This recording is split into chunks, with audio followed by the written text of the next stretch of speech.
Okay, so hello and welcome. Howdy. Spend a couple of hours here now. Let's see how this goes. I think we're doing okay now. Let's see how this goes.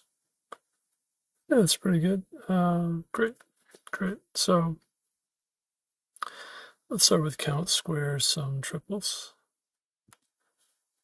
Count squares, sum triples. A square triple ABC is a triple where A, B, and C are integers. A squared plus B squared equals C squared. Interesting. Integer n, return the number of square triples such that 1 is less than or equal to A, less than or equal to B, less than or equal to C, is less than or equal to n. Well, that's interesting. These are Pythagorean triples. Yeah, okay. Pythagorean triples. I don't remember the formula offhand. Let's see if we can understand it.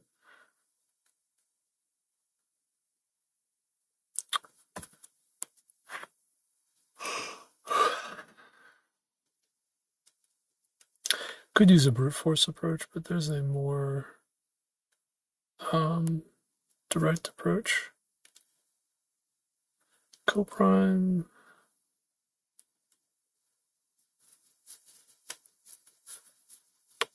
Okay.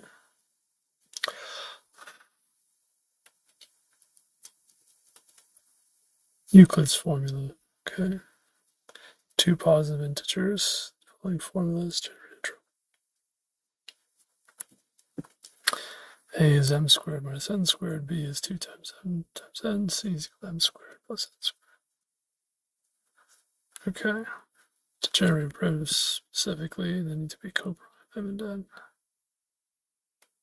Okay. Additional scaling factors introduced.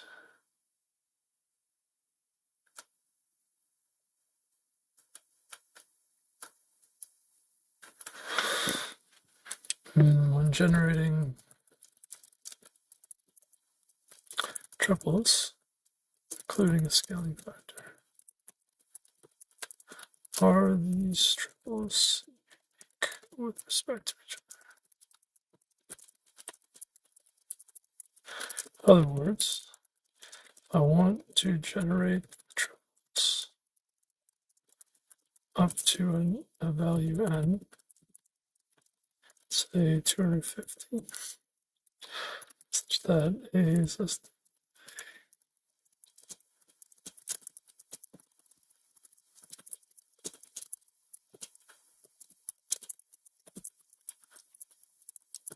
Would I be able,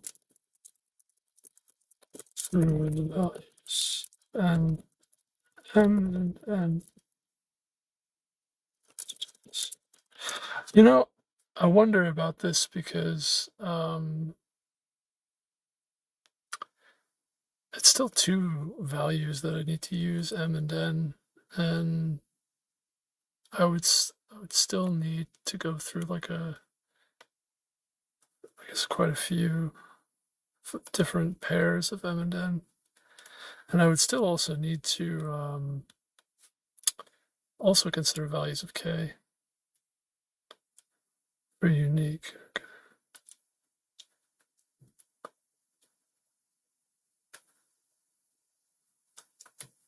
Okay.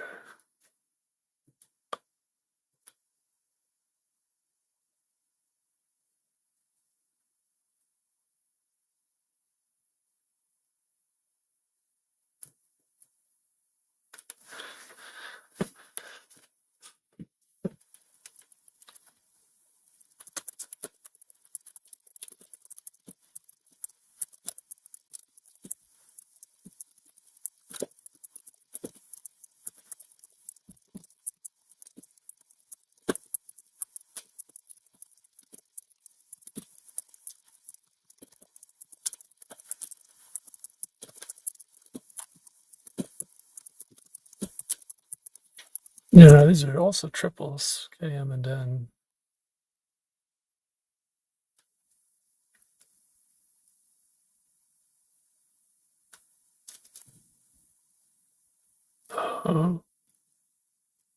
What does this say? Outer loop, square root n, inner loop,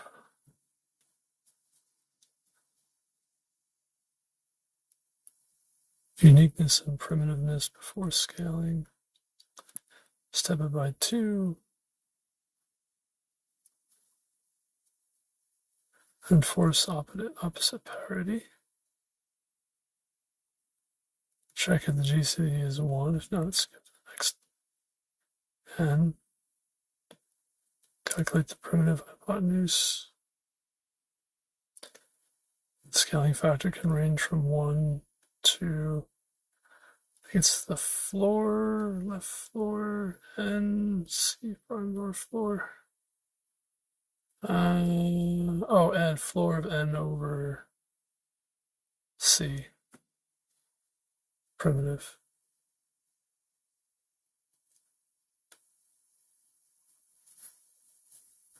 Yeah, because the C primitive has to be less than or equal to n.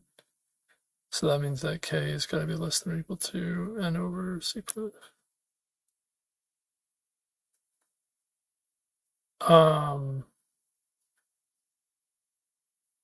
Huh. Interesting.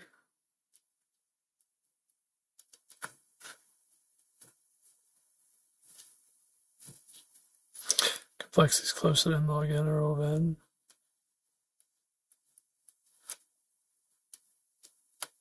A massive performance benefit. Okay.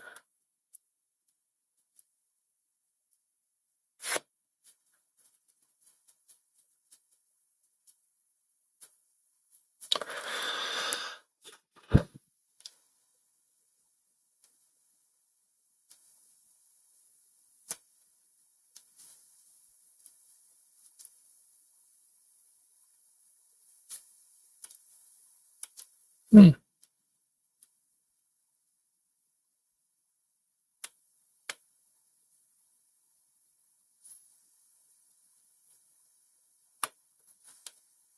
Hmm. Oh, I see. Okay. Euclid's formula. Okay.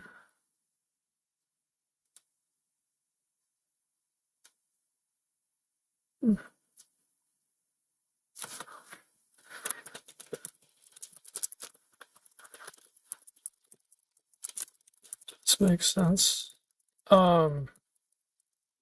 However, the loops for A, B, and C somewhat optimized. Oh, wait, no.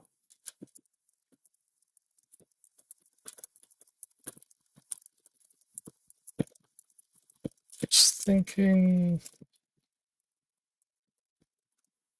can be optimized because C squared, A squared, B squared, C squared.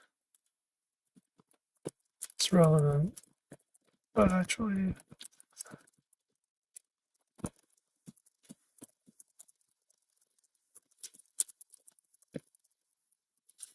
not for some reason.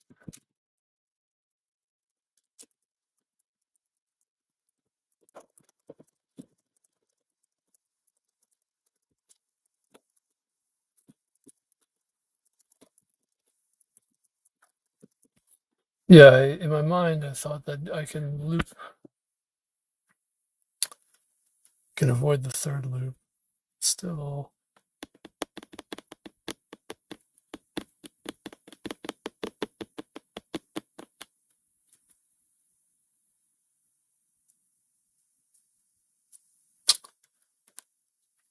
well,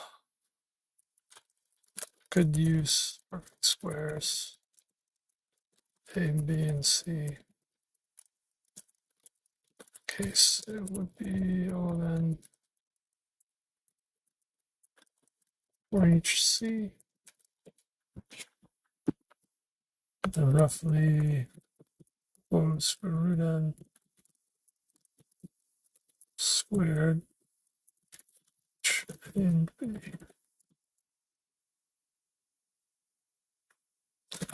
that case,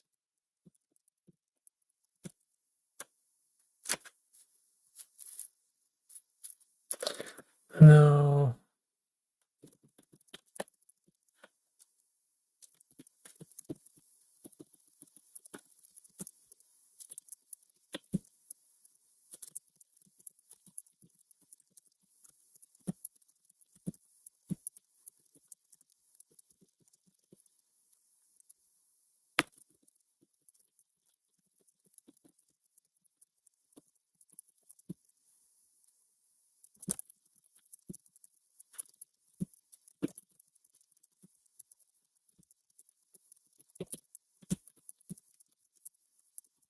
Yeah, it's not the best way to do it.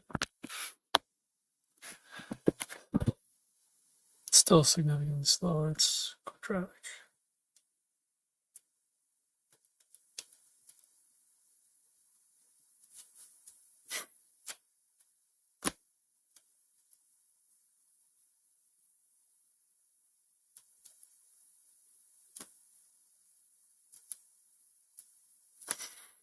Yeah. Euclid's is a lot tighter. Okay.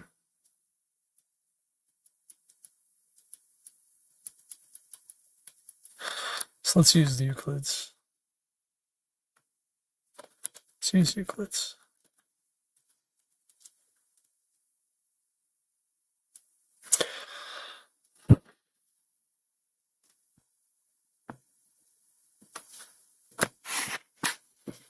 Mm-hmm.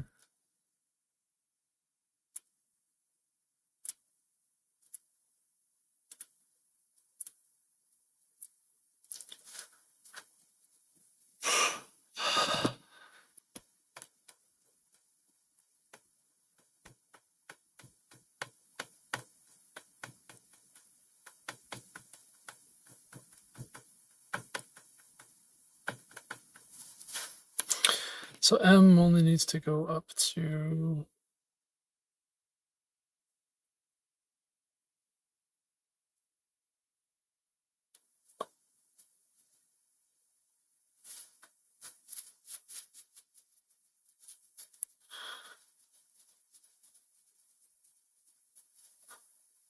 well, yeah, I mean M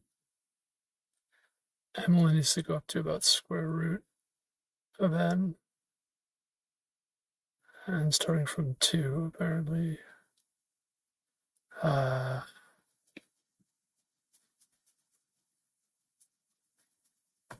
if K is 1 and N is 1, then M squared plus 1 has to be equal to C. And that has to be less than or equal to N, which means C is less than or equal to N minus 1 square root of N. Square root of N minus 1. That's this one. But why is M greater than or equal to 2? M is 1, N is 1, you have 2 times K. K could be 2, that could be... I think M should start off at least at 1.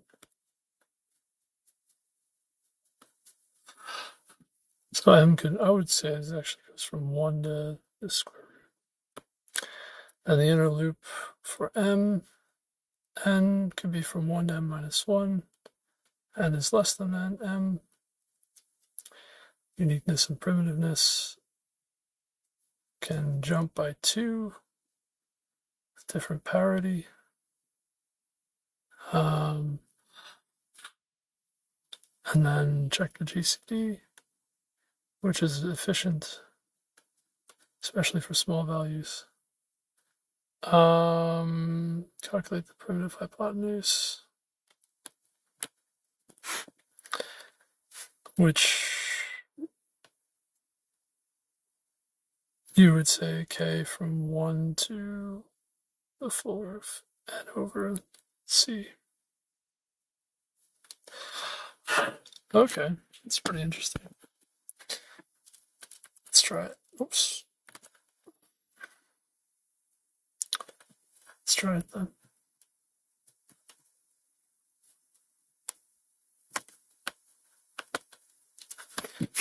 Okay. All right, we're going to say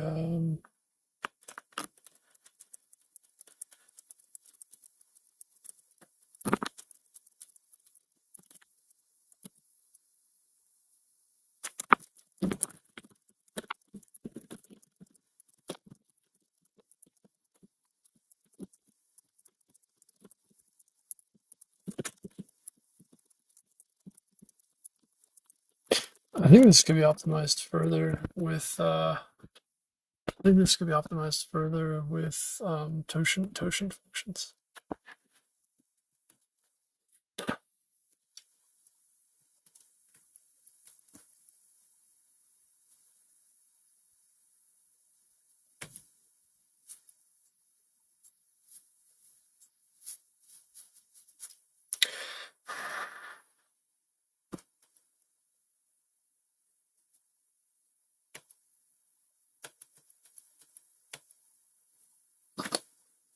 Yeah, so we could do one smaller loop.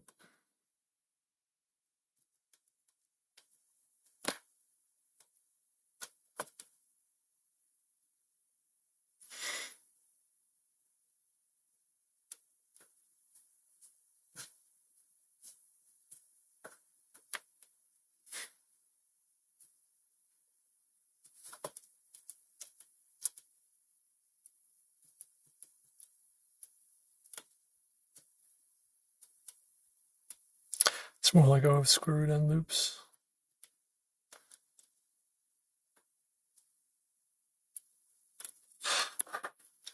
Okay. I was actually wondering.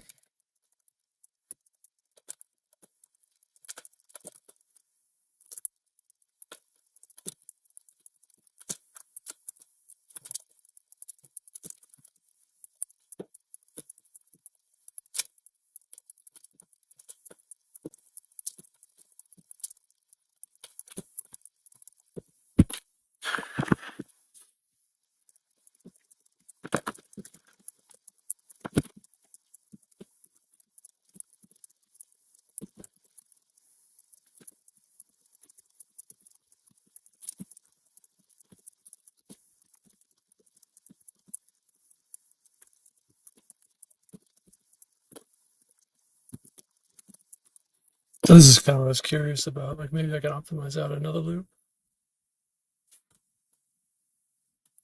Yes, you can. Using the totient function. Leveraging the properties of coprime counts. The condition for a primitive triple is that m and n are coprime, have opposite parities. They're looping through every m and n. To check these conditions, you can calculate the count of valid n's directly for a given m. Count integers n such that they have opposite parity and GCD is 1. So n less than m derived directly from phi. M is odd. Any n coprime to an odd number m must itself be odd.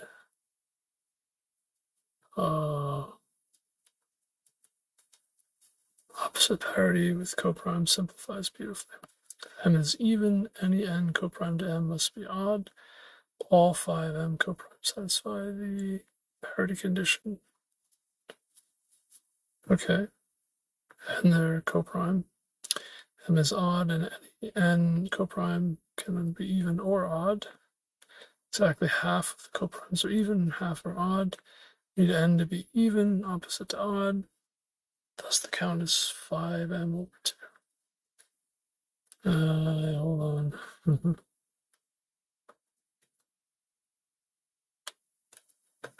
It's even and is odd, automatically odd.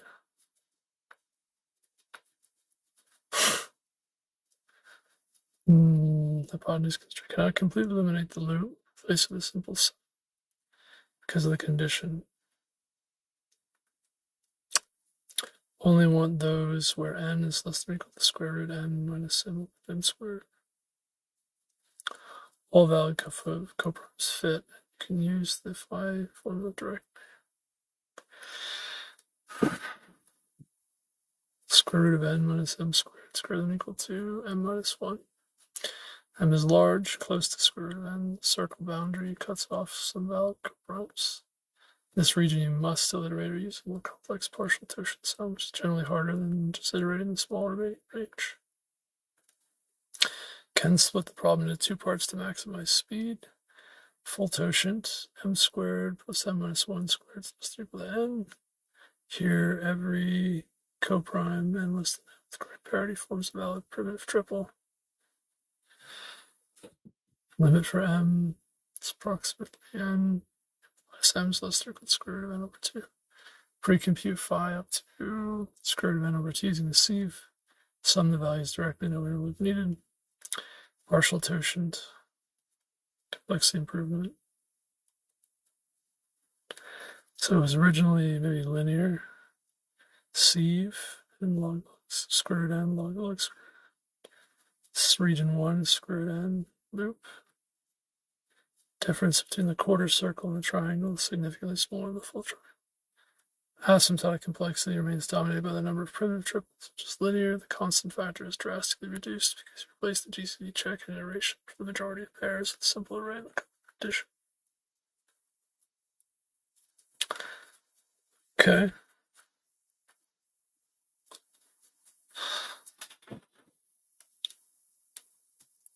Using the totient function allows you to eliminate the inner loop for approximately 70% of the search space, replacing thousands of GCD checks with a single addition. The remaining boundary region iteration is still required, but it's computationally negligible. Cool. Okay. Implement this. Could you provide me with proof of why generating Pythagorean triples takes this form? All right, so if I understand correctly, we're going to have int m or n, rather, m equals 2. And so the reason why m is not equal to n, and that's why m starts off at 2.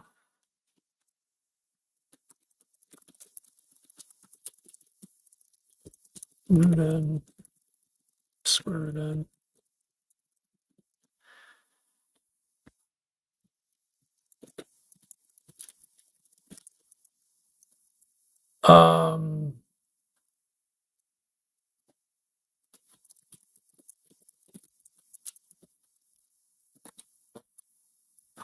And then for each of these, int n equals 1, 2, n is less than m.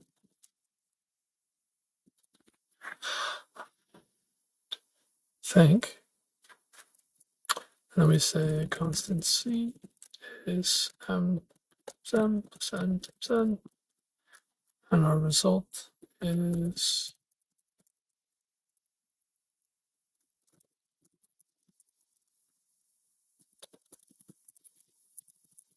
plus equals, bound. We're going to rename this to bound.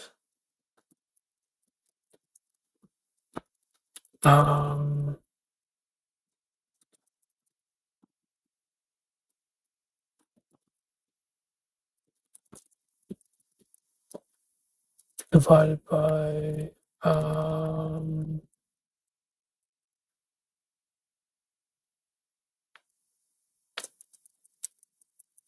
let's see. Could try this.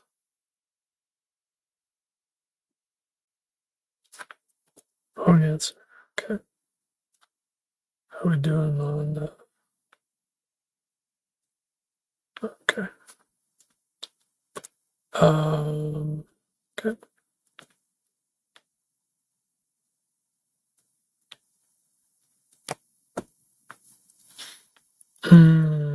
One expected 2. 3 expected 4. Can they be equal to each other? Maybe I'm missing something important there. Yeah, I want to see the proof here.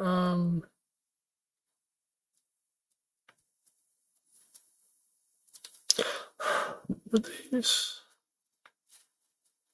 I think I'm off by one here.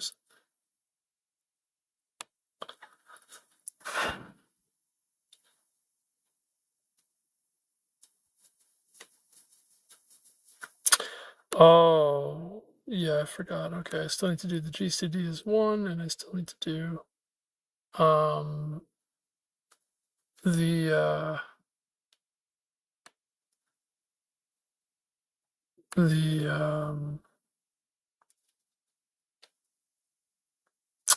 few things there. Okay. C has to be less than or equal to n, and the GCD of m and n has to be 1, and I need to start at the right spot. So, okay, 1 or 2. Forgot about that. Okay. Come back to it.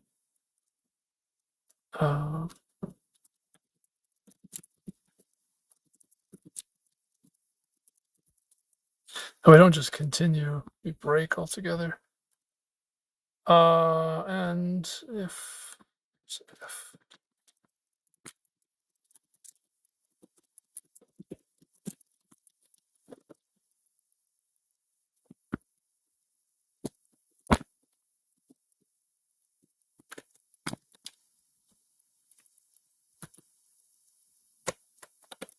oops. Oh. Mistake here. Why, that might also be wrong. Yeah, that was also wrong. Okay.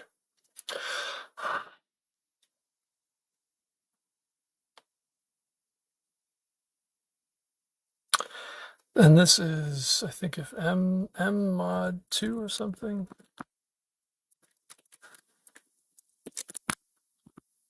What did this say?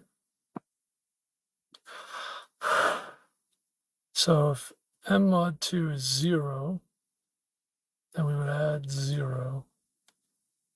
If it's not 0, we'd add 1, we'd have 2. Start off at 2. So we and 1. If it's odd, we start off at 2. If it's even, we start off at 1. So this is exactly correct. Okay. I think this is more accurate. We're still wrong.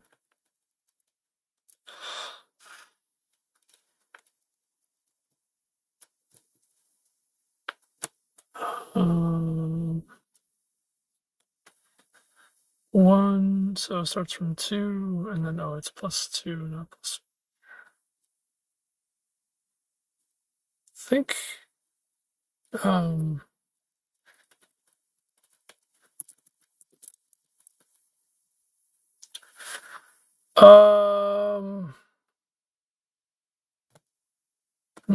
that's incorrect.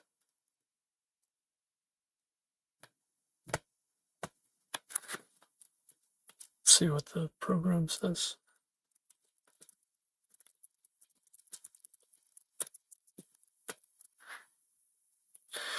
Let's see. Okay. Let's look at the proof. So, why Euclid's formula generates all Pythagorean triples? The proof relies on transforming the integer problem into a geometric problem involving rational points in a unit circle. Okay, that's pretty good. Let's see. So start with the Pythagorean equation for a primitive triple. A squared plus b squared equals c squared. Divide the entire equation by c squared. Okay. Let x be a over c and y be b over c. Since a, b, and c are integers, x and y are rational numbers. The equation x squared plus y squared equals 1 describes the unit circle. Okay, fair enough. Thus, finding Pythagorean triples is equivalent to finding rational points x, y on this circle. Okay, yeah, that's true. Rational points on the unit circle. Okay, true. Excuse me, parameterizing the circle. Stereographic projection. To find all rational points on the circle, we use a line with a rational slope passing through a known rational point, typically -1, 0. Let the slope of the line be t, where t is a rational number, so t is some n over m, where n and m are, we'll say, positive integers, and they're not equal to each other, and the GCD is 1. The equation of the line passing through -1, 0 is y equals tx plus 1. Okay, -1, 0 is all the way on the left side. X is -1, y is 0. So all the way on the left side. And with slope t, if we pass through that point, what is it? It's y sub t minus y equals m of x plus x sub t. Or excuse me, y sub t is equal minus y0 is equal to m times x minus x0. And in this case, x0 is -1. It's minus x0. Yeah, so it'd be +1, x plus 1, t times x plus 1. T is the slope, is m. And then y is 0. In that case, y sub 0 is 0. Yeah, okay, that's a point slope form. Perfect. So passing through that line with that slope, fair enough. Substitute this into the circle equation to see, so it passes through some other point in the circle. Y, so x squared plus y squared equals 1. Substitute y in there as t of x squared plus 1, x t of x plus 1 squared. So that gives us x squared plus t squared times x squared plus 2 plus 1, which then becomes 1 times 1 plus t squared times x squared. Yeah, 1 x squared plus t squared x squared, right? Plus 2xt squared, 2xt squared, plus t squared.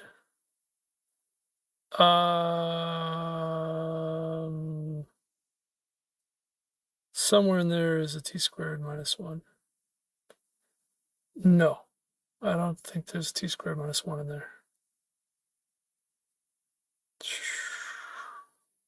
That's not right. This is incorrect. Hold on.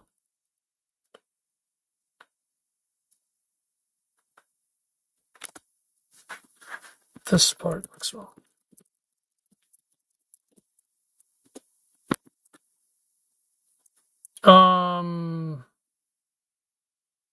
Sign error. Expanding. Oh. It's equal to 1. Oh, wait. I didn't see it. Forget about the 1.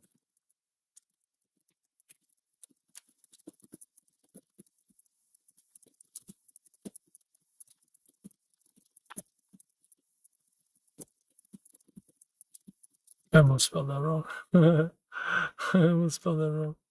I had it right. I'm sorry. I missed that 1 there. I forgot it's equal to 1. Where did oh yeah, I posted my code. Okay, so right. I'm sorry, that's my mistake. I forgot that there's a 1 here, so the 1 comes over. Okay, right. So you get this. Okay. We know x equals -1 is one solution, the starting point. Factor out x plus 1. The other solution for x is x equals 1 minus t squared over 1 minus t squared. So basically, if we divide by x plus 1,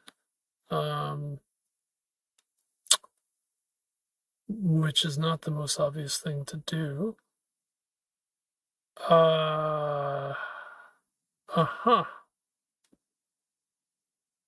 right. Factoring out x plus 1 here. Not quite sure how one does that.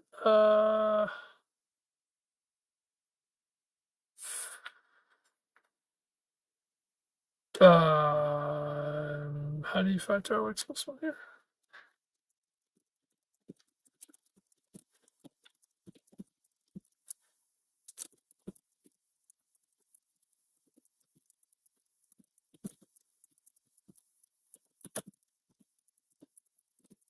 I don't actually know. I don't actually know. Could do polynomial division or Veda's formulas. Okay. Fastest, do Veda's formulas. I mean, polynomial division looks like it just looks really awkward here. I don't know. Quadratic equation, roots x1, x2, product x1, x2 is fraction c over a. Sum of the roots is negative b over a. I would have to have that memorized to be able to do that quickly, but that's okay. So here a is 1 plus t squared, b 2 times t squared, c is t squared minus 1. We know one root is x sub 1 equals negative 1. Let's find x sub 2 using the product rule. So x sub 1 is negative 1 times x sub 2. It's going to be c over a, which is 2 squared minus 1 over 1 plus t squared, t squared rather. So that's x sub 2 is equal to negation of that, which is what they showed. Okay. Oh, and that's it. I guess you could do the sum too, but that's probably easier. The roots are negative 1 and fraction, the factor form is x plus 1 times this expression equals 0. Multiply the second factor by 1 plus t squared to maintain the original leading coefficient a. That's easier. That's definitely easier than the other approach. Expanding this check matches. Polynomial division. Okay, synthetic division. Long division. Yeah. Okay.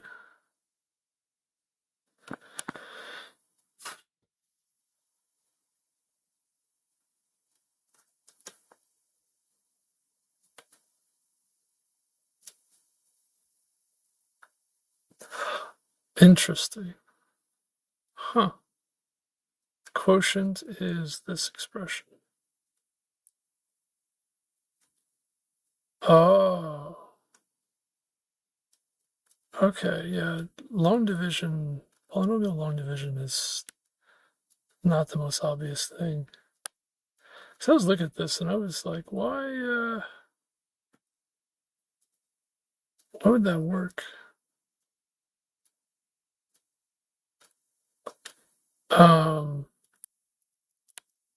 I think Veda's formula there is really good.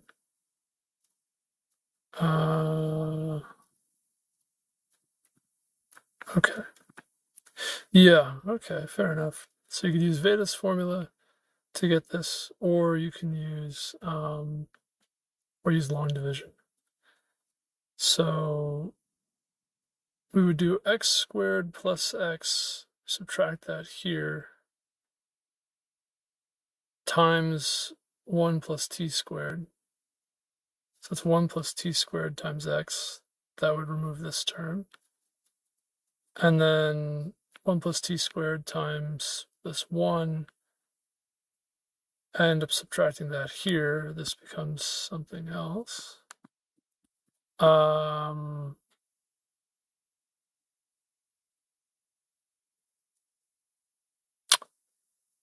1 plus t squared x actually is what I end up subtracting, which gives me some other thing here. Interesting. Okay, yeah, it's not so easy to do it by, like, I guess mental math, but you can do this. It's pretty interesting though that x plus 1 factors through this. And then Vedas, the way we did with Vedas, we just said it's a over c, and it's going to be negative because we have negative 1 times x sub 2, and x sub 2 is just going to be this a over c, which is going to be 1 minus t squared over 1 plus t squared, which is exactly, that's cool. It's pretty interesting. what did we say it was? Vedas it's x of 1 times x of 2 is equal to c over a, and x of 1 plus x of 2 is equal to negative b over a. That's pretty cool. Okay, so substituting back x back into the line equation. So this is, we want to parameterize the circle in terms of x, in terms of a line, in terms of t. Okay. And then we can get y in terms of, so we get x in terms of t and y in terms of t. I think that's the point. So there's x in terms of t, and then y in terms of t, we can just plug back in x. Oops. So that gives us x and y in terms of t. So 2t over 1 plus t squared. Okay, so now those are the rational solutions to x squared plus y squared, or yeah, I guess rational solutions to x squared plus y squared plus 1. So those are the rational points on the unit circle. That's really cool. It's pretty interesting. Yeah, so when you factor this out, you get 1 minus t squared plus 1, 1 plus t squared. When you that's just a 2 over 1 plus t squared, which gives you 2t. Okay, got it. That's awesome. That's really cool. That's really cool. What's up, chat? How to be good in LeetCode. What's up, Nova Random Videos? Howdy. How to be good. You gotta practice a lot. Let me, give me 1 second. Okay, it's buffering a bit. Definitely gotta practice a lot, and also like study a lot. Think and practice and study and get plenty of sleep. But I think a lot of it has to do with knowledge. So like if you have if you have like a lot of knowledge and you kind of keep it, like, what's the word for that? Give me 1 second. You keep your knowledge sort of, not up to date, but like,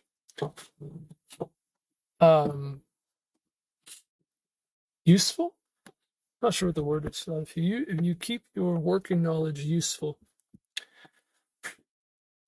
So for example, like what we're talking about here, where I'm learning how to go, I'm not just learning about the formula for the Pythagorean triples. We're going through like the full proof of the Pythagorean triples. And so if I know the whole proof, then I should be able to remember how to generate that formula on the spot, and then writing code to work through that formula efficiently.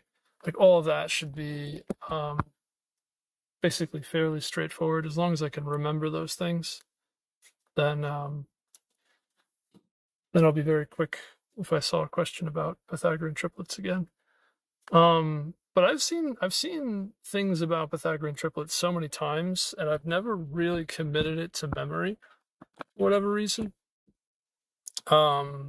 So that's another thing. Like it's not so much about studying, it's like you have to commit things to memory that are useful. So that's kind of where it's important. Like it's not just practice, there's more to it than that. But most of it's knowledge and memory.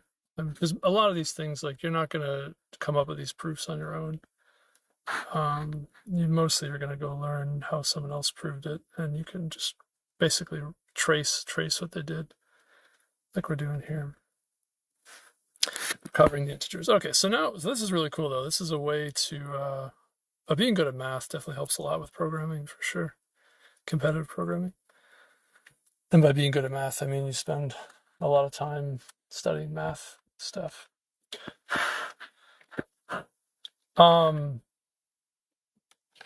There's something that I wanted to say.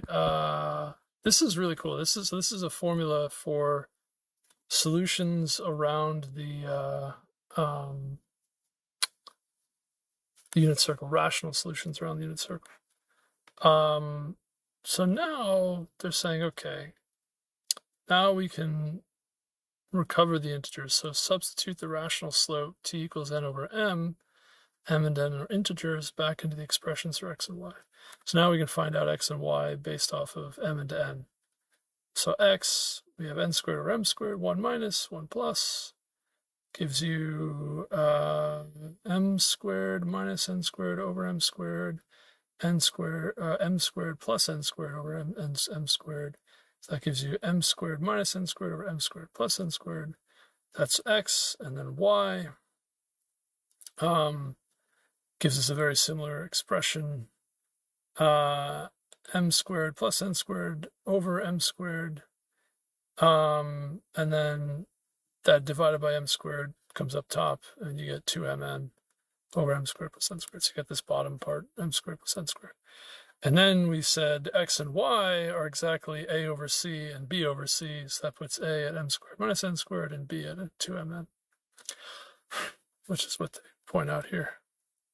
Can directly identify the numerators and denominators. This derivation proves that every rational point on the circle, and thus every Pythagorean triple, corresponds to a unique rational slope, which generates the triple via Euclid's formula. Okay, and then scaling it up, basically is you just scale the circle up beyond a unit circle, more or less. Multiply all these values by k, and that gives you all the other triples. So that's pretty amazing. Okay, so yeah, you have the primitive ones, and then you have this scaling. So what's important here is m and n have to be coprime, and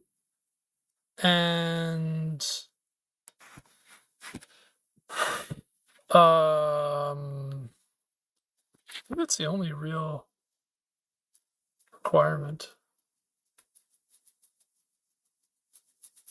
And then k, we're saying for the scaling, basically k times c has to be less than or equal to n, just means that k is less than or equal to n over c. So this I actually would expect to be mostly correct. M starts off at 2. I think this should be a 1, actually. So if m is 1, this starts off at 2. If m is 2, although I don't think that's totally correct. There's a has got to be non-zero, so m can't really start off at 1, because then if n is 1 or n is larger than m, doesn't really make sense. N is less than m. So it really should start off at 2.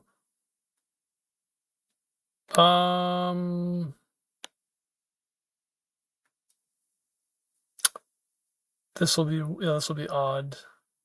And this is just a minor optimization to skip. You don't really have to skip,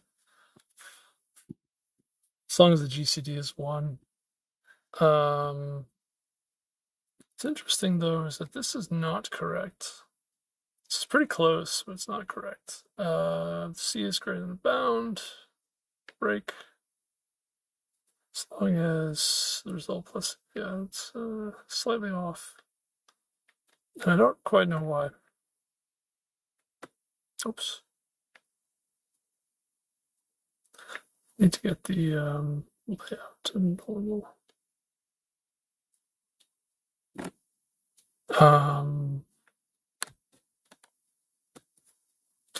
Yeah, this is slightly incorrect. What did they say? Why is this incorrect? I didn't see it. Okay, so there we go. So opposite parity, coprimality.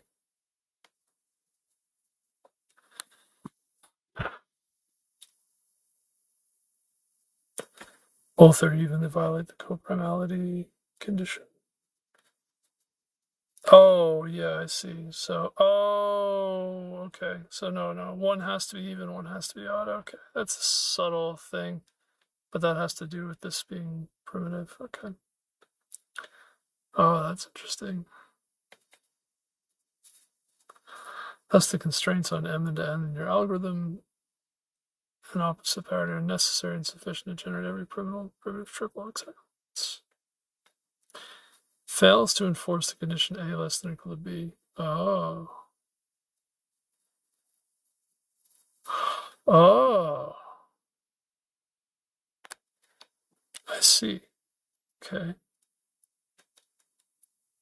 M is relatively large. And a is greater than. Counts these triples. The problem requires unique triples where order doesn't matter. Counting both. Constraint is strictly a code invalid, concludes invalid triples. Counting count unique sets. A is not equal to B.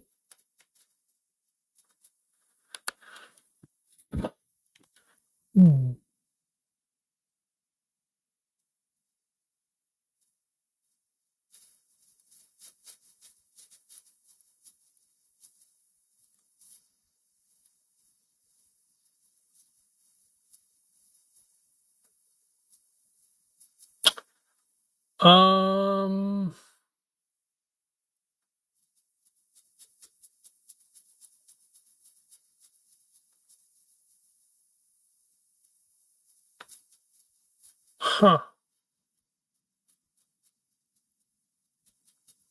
It's not overcounting, so.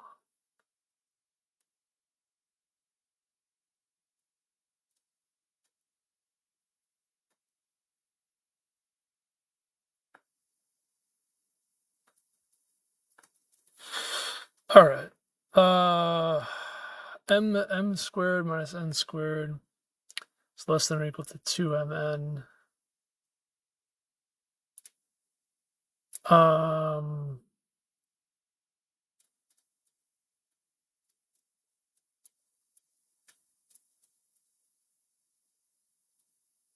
What does that imply? It means that m squared is less than or equal to 2 times mn plus n squared.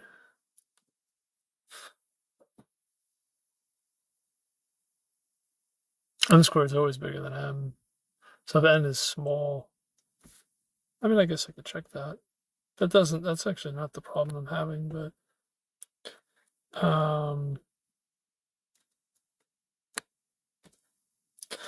and you just have to check less than m, and m times m is less than or equal to 2 times m.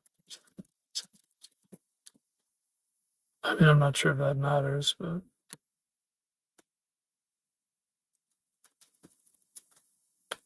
that doesn't really matter for this case. Interesting. Okay. Seem to be off by 1.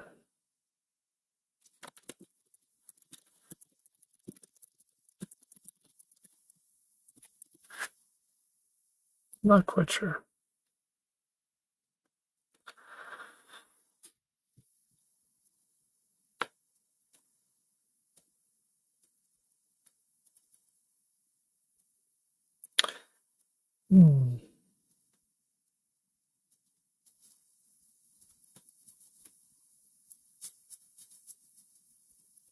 Don't really need longs for this, I don't think.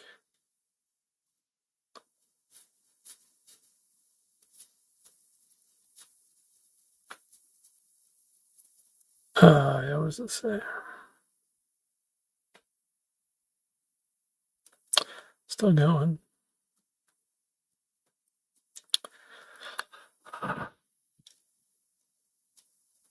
It's caused by this condition. No.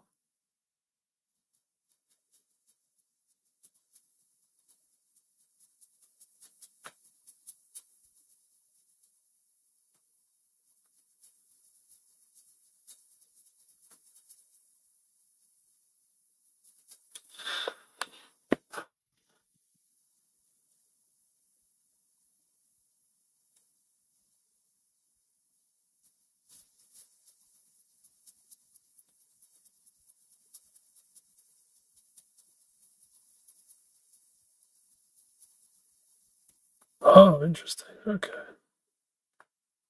You want to skip the small n. Ah, okay.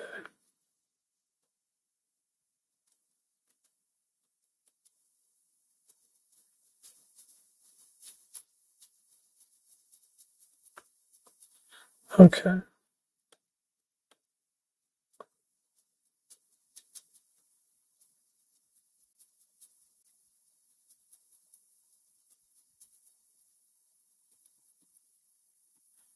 Okay. I was off by one before that anyway, but okay. That's a good point. That's a good point. So say just say if m times n is greater than 2m.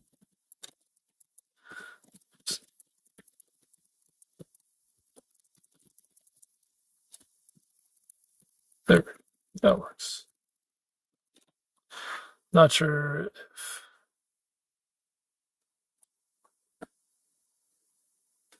yeah, it's not the root of the problem.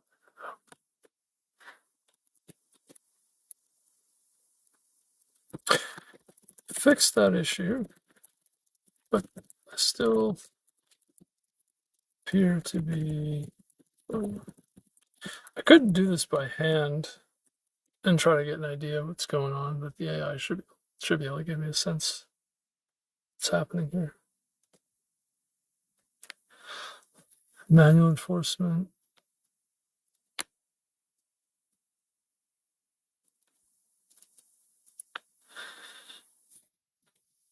Filtering, no.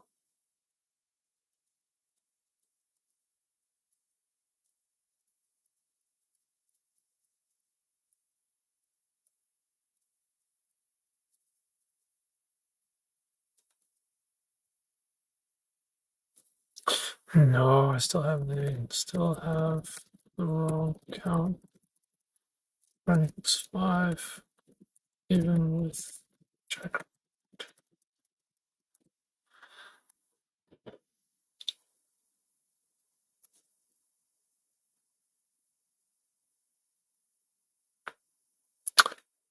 Hmm.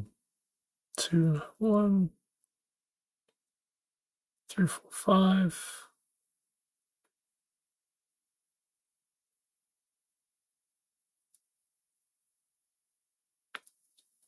Wait, what?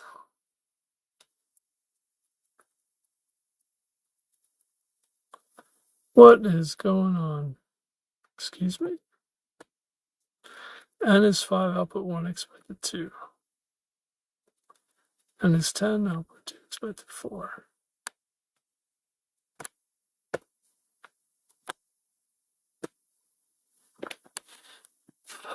Oh. Oh, I see. Oh, you're right. Hmm.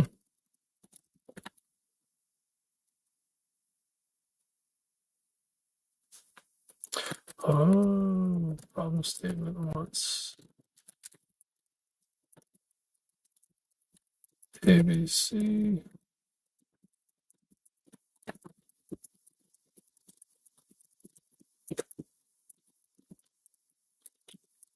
That's very subtle.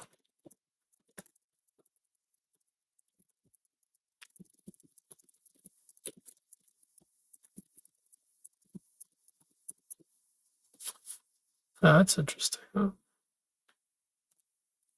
was wondering, I was like, what is wrong here? Something is not quite right. It's not obvious as to why. And those of you who are enjoying the stream, don't forget to give it a like if you like it. And if you're interested in seeing more of my stuff in the future, you can subscribe. And if you're interested in doing that, don't forget to do that.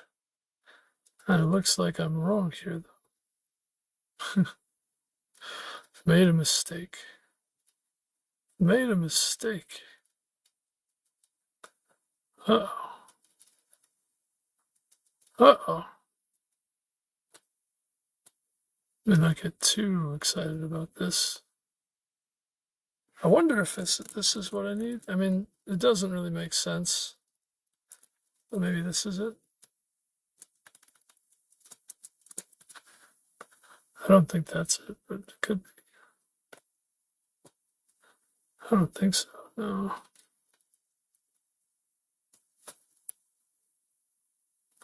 Maybe you got a smaller test case. It's incorrect. 50, 10. Let's go with like 11.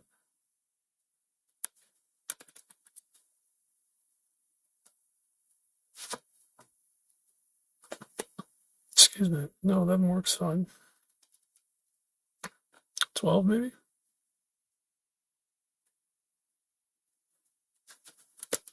12, 13. I can remove these things.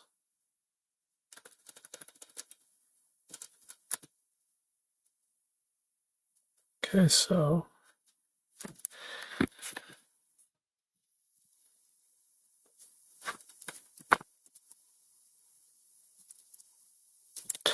okay, however, this is still wrong.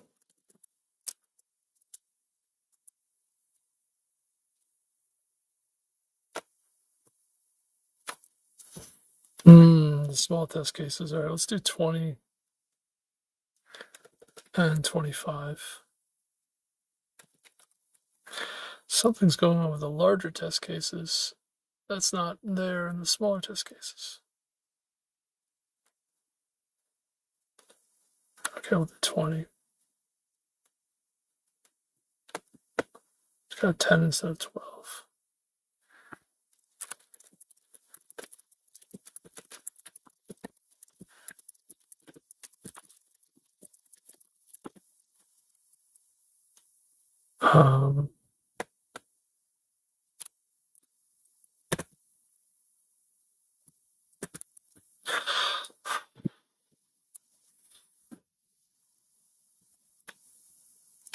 Okay.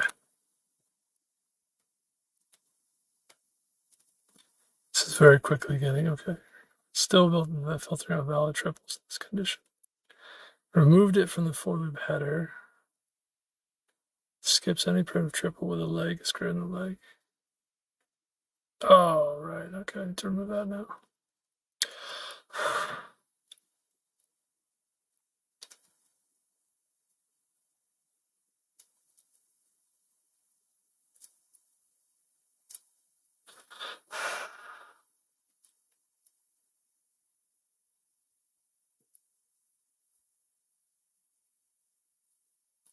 One primitive family. Okay. Which one's being skipped? 3, 4, 5. Passes, failed. Skip the 15, 17. Okay. Should be counted. Less than or equal to 9. So 16 is less than or equal to 9. 16 is greater than 9. So maybe I just count all of these.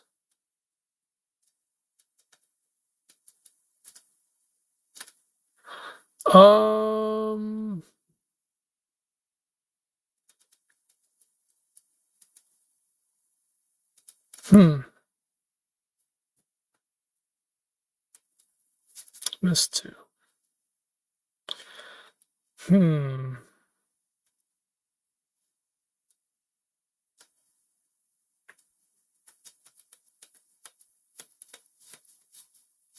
Well, that's weird.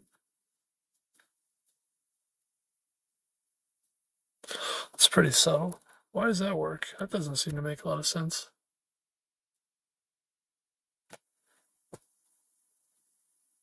Huh.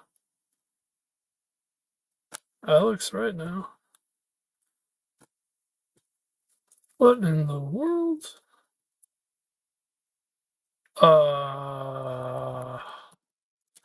Well, that's confusing.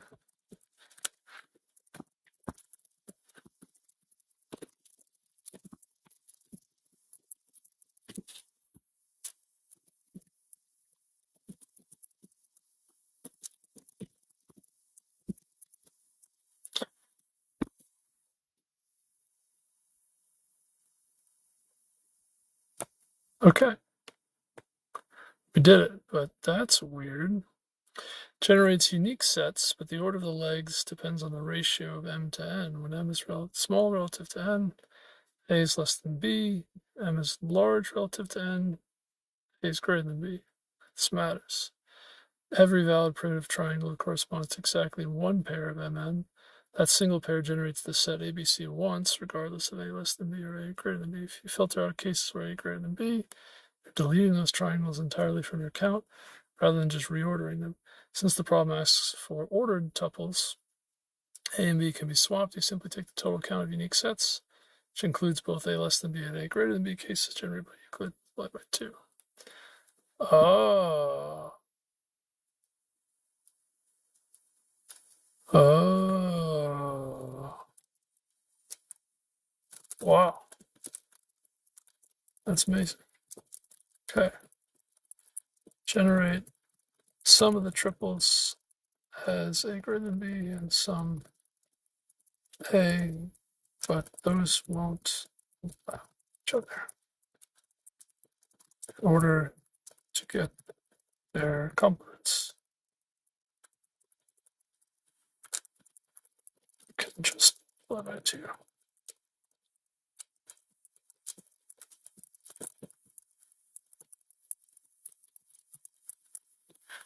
Oh, got it. Very interesting. Very interesting. Okay.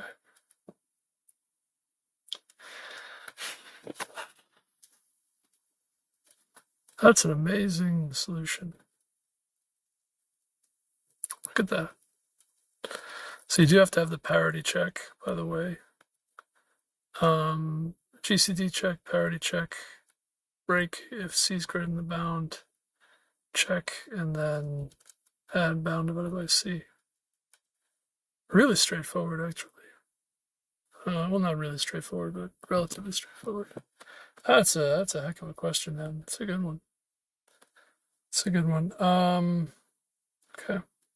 So I spent like an hour on that one question. Holy smokes. Got a little bit of buffering here. So we did it. I think I can remember all of that. So there's rational points, and it ends up being m squared minus n squared, 2mn, and n squared plus m squared. That's not too hard to remember. One is plus, one is minus, and then you multiply the two, and then also multiply by 2.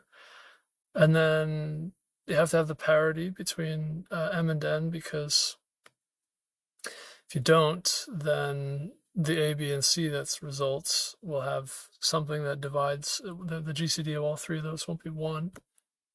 So yeah, that's the parity part, and then you also have to have m and n have to be coprime GCD of 1. And then, excuse me. Then you can just loop through A and B, take bound divided by C to add it to the result, and also if C ends up being greater than the bound somehow, could stop there. Yeah, I could terminate early there. Yeah, it's pretty straightforward solution. Very interesting, really cool. Comes from taking a circle and drawing a line through it, through -1, 0, and the circle in order to parameterize the circle in terms of a value t, to get rational points, and then noting that all those rational points on the circle correspond to a Pythagorean triple solution to that equation. That's amazing. That's really cool. That's really cool. And then obviously, if you just scale the circle up, you get all the solutions. Very cool. Very cool. Awesome. Okay. All right, let's continue, I think. So, remove palindromic subsequences. Okay. Given a string S consisting only of letters A and B, in a single step, you can remove one palindromic subsequence from S. Return the minimum number of steps to make the given string empty. A string is a subsequence of a given string if it is generated by deleting some characters of a given string without changing its order. Note that a subsequence does not necessarily need to be contiguous. A string is called palindrome if it is one that reads the same backward as well as forward. So A, B, A, B, A, it's already a palindrome. Can be removed in one step. A, B, can remove B, B, or you can remove A and then B, B, you get 2. Here you can remove A, oh no, you can remove B, A, B, and then B. 2 steps. Okay. Wondering.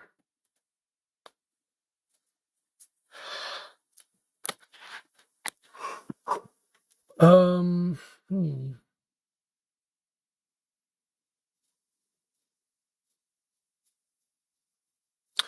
Oh, it's a subsequence of a given string. Oh, palindromic subsequence. Oh. Oh, that's interesting. So you can remove them, and they're not. It's not a substring. It's not a subarray or a substring, but a subsequence, which is a little bit different. Oh.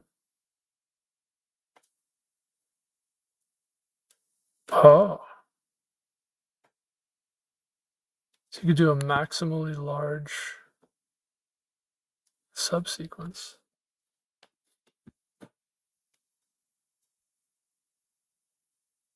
Huh.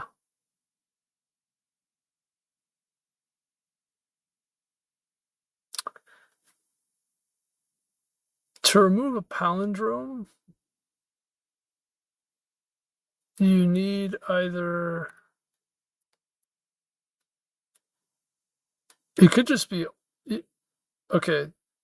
You could do this with at most 2. It's either already a palindrome or it's 2. If it's already a palindrome, it's just 1. If it's not already a palindrome, the whole thing, then you can do all of the A's in one shot and then all of the B's in one shot. So it's either already a palindrome or it's 2. So, yeah. Yeah, we're gonna say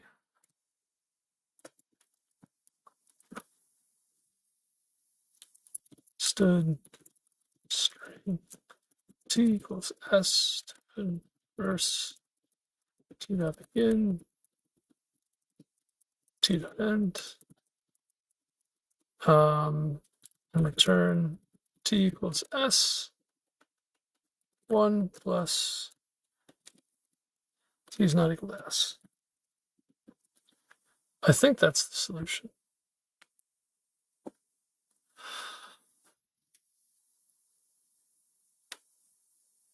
I think it's because it's a substring. You could do it that way, and the palindromes you would select are going to be all the A's, even or odd. It doesn't matter. If you could take all the A's, it's going to be a palindrome, and the same thing for all the B's. So you could just do 2 steps. You could always do 2 steps, and then if it's already a palindrome, then it's just 1 step. And so those are really your only options. I think that's it. Do some tests here.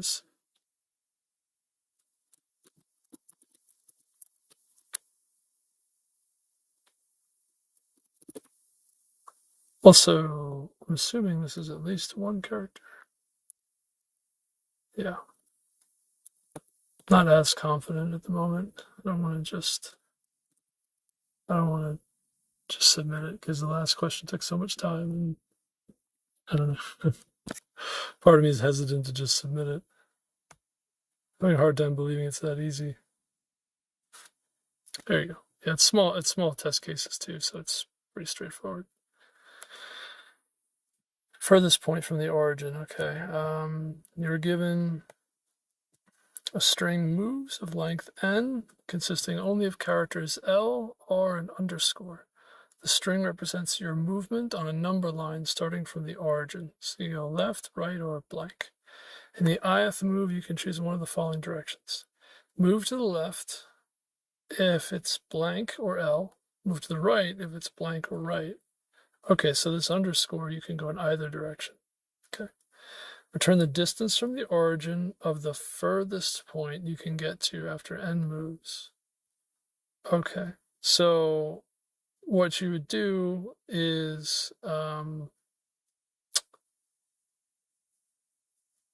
you have to pick between maximizing the most negative value you can get or the most positive value you can get. Now, what's interesting is that you can have choices here. So if you make them all negative, you get some value. If you make them all positive, you get some value. So probably the easiest thing to do is just add them all together. No, you wouldn't add them together. You kind of want, you could do both simultaneously. But yeah, the furthest point is going to be one of those two directions. So I would say something like the following. Okay, so left 0, right 0. And we're going to say const char ch moves. And we're going to say left plus equals ch. So L is going to be negative, and R is going to be positive.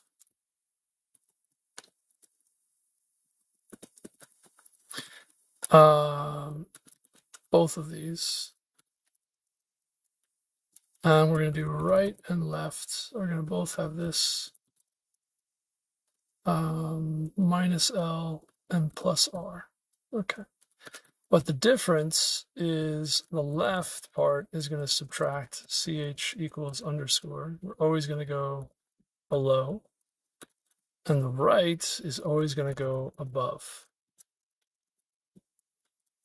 on that one. And then we're going to take the minimums. Min val equals 0. Max val 0. So min val is always going to be the minimum of min val on the left. And the max val is going to be similar, but on the right side.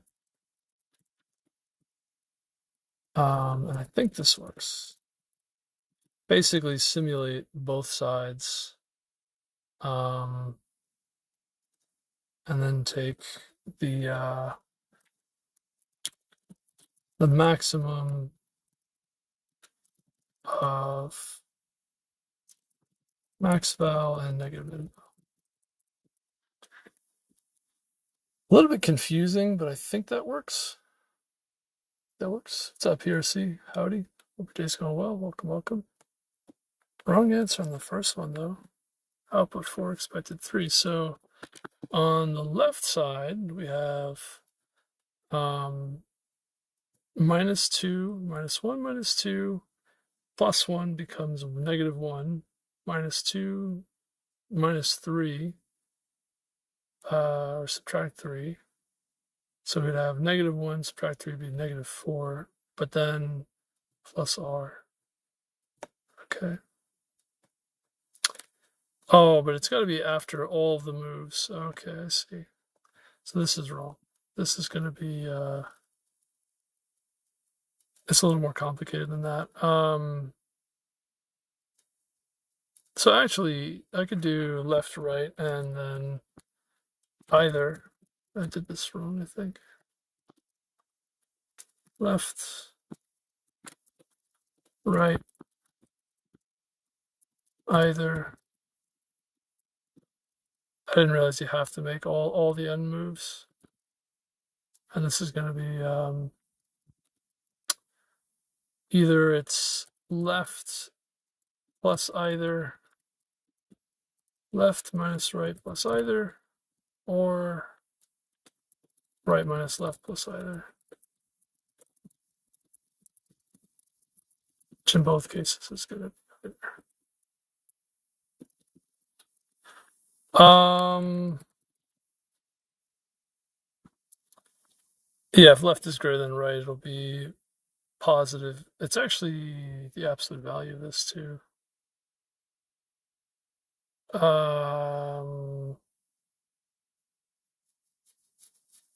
Huh. These are equal to each other in absolute value, just multiplied by -1. So, yeah, I think it's just the absolute value of this plus either.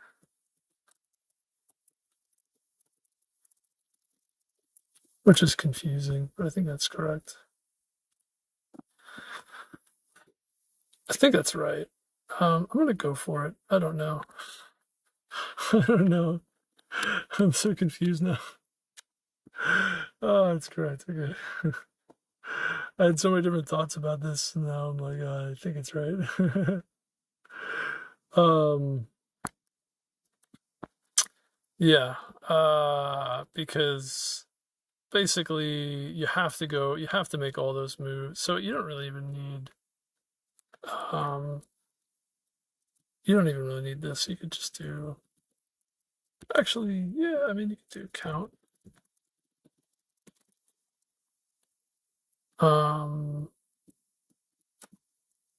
Minus,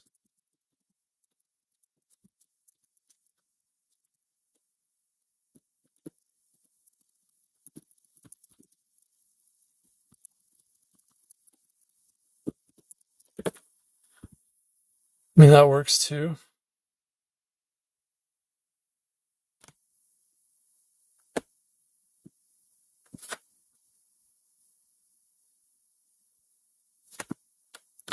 Wonder if I can remove this.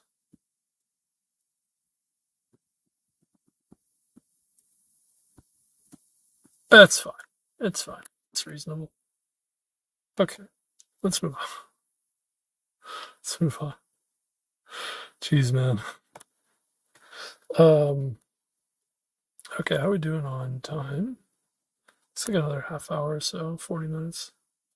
Vowels game and a string. Alice and Bob are playing a game on a string. They were given a string S. Alice and Bob will take turns playing the following game where Alice starts first. On Alice's turn, she has to remove any non-empty substring from S that contains an odd number of vowels. Okay. Bob's turn, he has to remove any non-empty substring from S that contains an even number of vowels. All right, so Alice, Bob, removing substrings. Okay. The first player who cannot make a move on their turn loses the game. We assume that both Alice and Bob play optimally. Return true if Alice wins the game and false otherwise. The English vowels are A, E, I, O, and U. Okay, so Bob needs to remove 2 at least each turn, and Alice removes 1 each turn. And Alice goes first. Okay. So really, you could just count the number of vowels. You don't really need to count the substrings themselves, because you can always just extend the substring to include more vowels. So it's just a count of the vowels is sufficient. All right. So how many vowels do we have? We have 1, 2, 3, 4. It looks like 4 vowels, and true is if Alice wins. Means she's the last one to make it. She takes the last of the values, and then false if Bob wins. So 1, 2, 3, 4. If there are 4 vowels, it's odd. She can, so it's an even number. She can take basically 1 minus that, and Bob can never win. So if it's even, Alice wins. If it's odd, Alice also wins because she could take all of them. So Alice always wins. You just always return true. I think she just always wins. Sometimes it's like that in life, man. You're the person you're dealing with just always wins. Okay, well, maybe I'm wrong. Unless there are no vowels, then she loses. Oh, it's funny.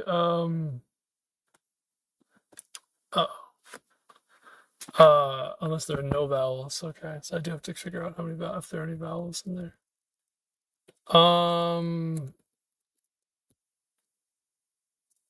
Like it's like any of.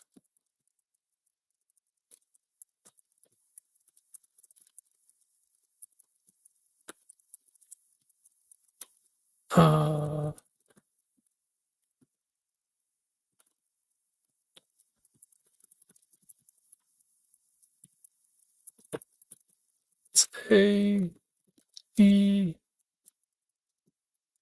I. Oops. A, E, I, O, and U.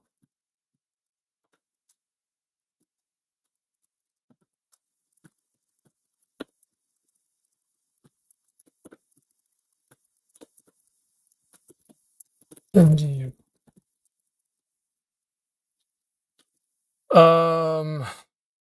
Gosh.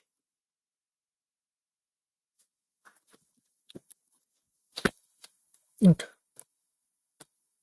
So if there are any vowels, return true. If there are none, then return false.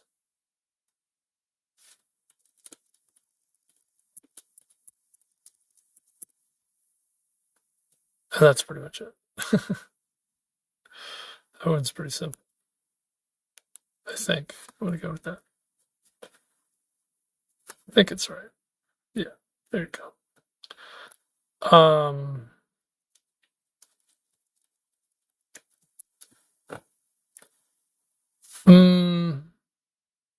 It might be simpler to use a raw loop here. Wow, that's really a long runtime. It's a very long runtime. I'm going to try one more time to get the 100% speed. I was not expecting this to take so long. All right, let's do this. So return true, then I'll return false, and then just say for const jar chms if then return true.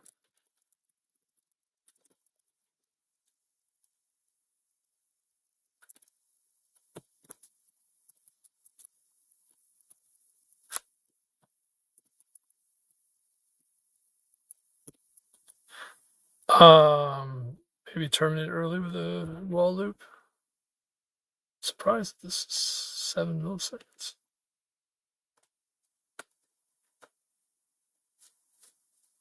Expecting it to be like 0. 8 milliseconds for this. Is there a faster way to do this? I don't know. 100%. There we go. I was going to say, I was like, this should be 100%. Should be 100%. Okay. Oh, hard question. Okay, there we go. Hard questions are tough, man. Hard questions will keep you busy for a while. Okay, painting a grid with 3 different colors. Gulp.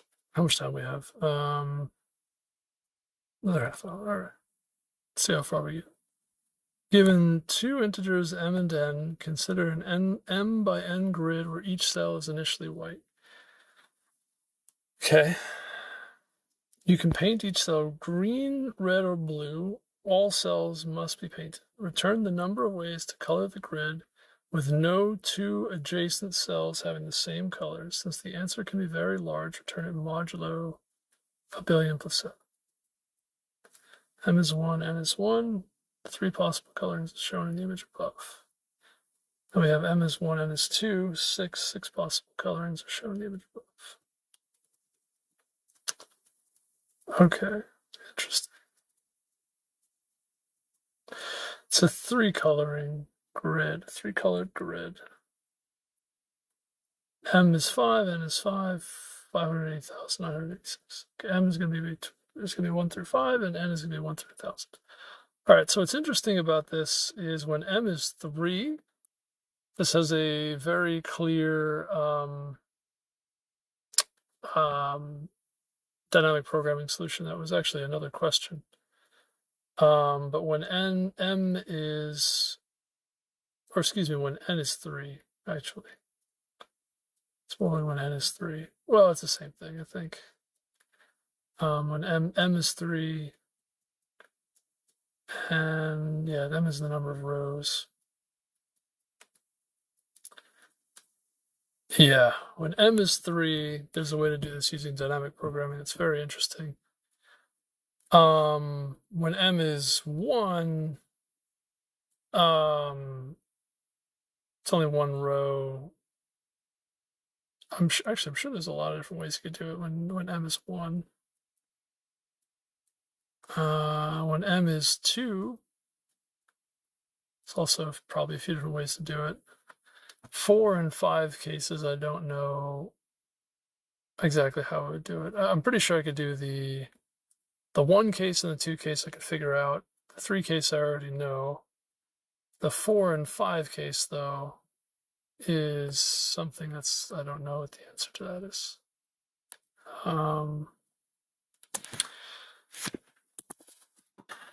Yeah. So yeah, 3 coloring a grid, definitely not the most obvious thing. Okay. This is definitely kind of on the tougher side. Let me see here. What can we do? I think for this, let's do m equals 1. Let's think about that. Let's do 1 by 1. M equals 1 is going to be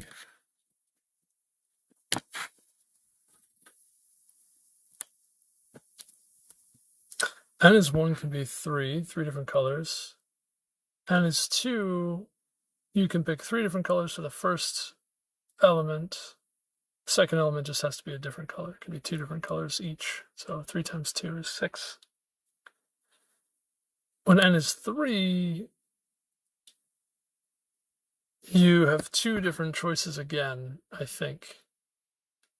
Just has to be different from the previous one. So I think it's 3 times 2 times 2 times 2 for each value of n. So it's going to be, so if m equals 1, we're going to say return, it's going to be 3 times 2. How many times we multiply by 2?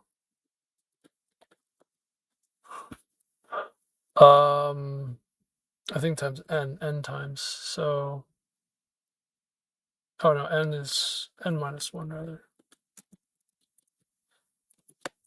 So if n is 1, it's just 3 times 1.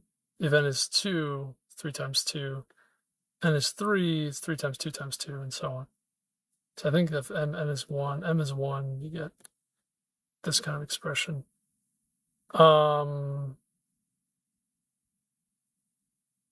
Modulo a billion, though, is, I don't know, how do you multiply 2 1,000 times? Mod a billion is 7. You need to check that. 1, 2, 3, 4, 5, 6, 7, 8, 9. It's a billion and 7. Okay. This is not gonna cut it. I think I need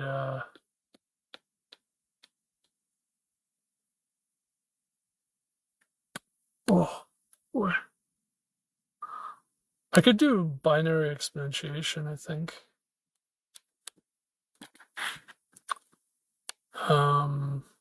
Or I could just do this too. This kind of works.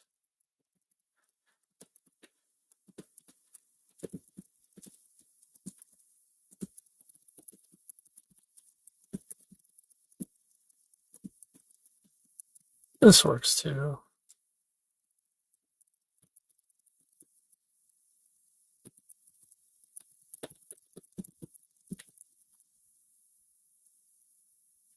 Yeah.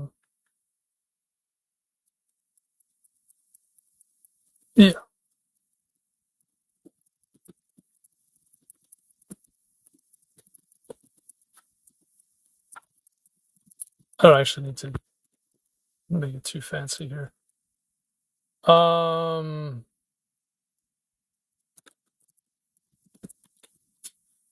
Let's see what we got here.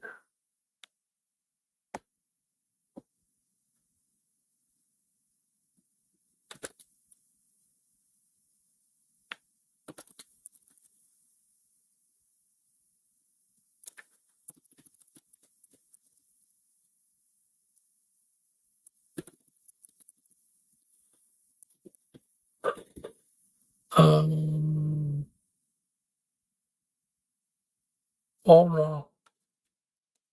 Okay. 4896.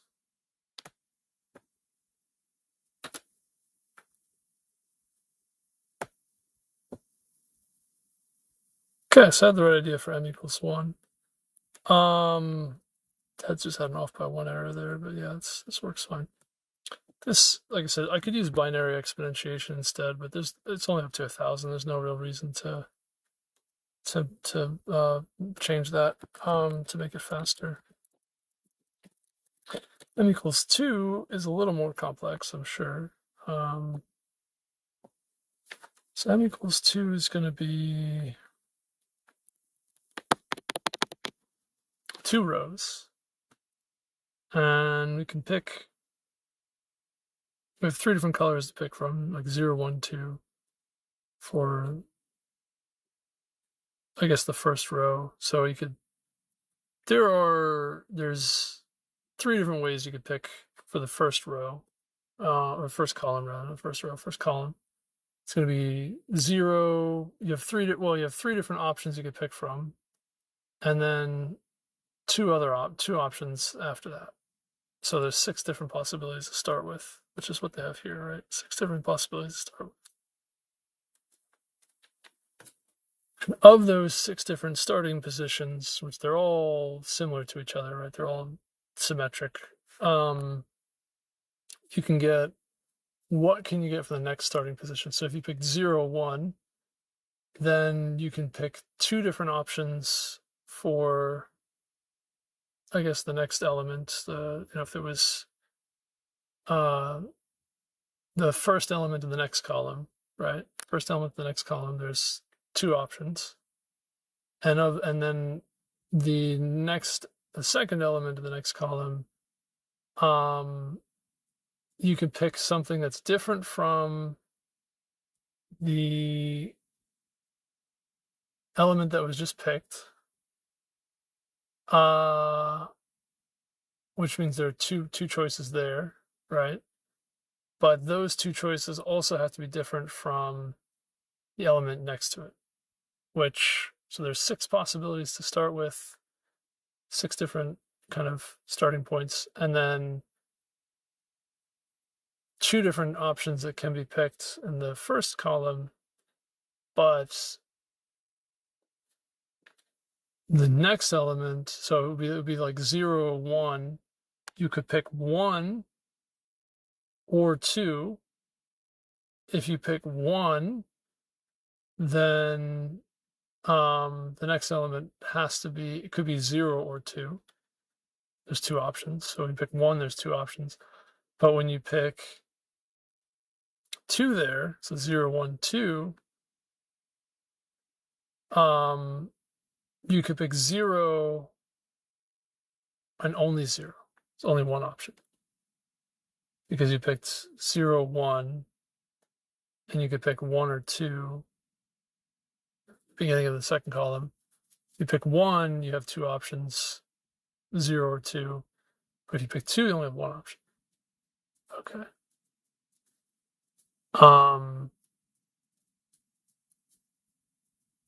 And all 6 of these different starting points have the same set of possibilities.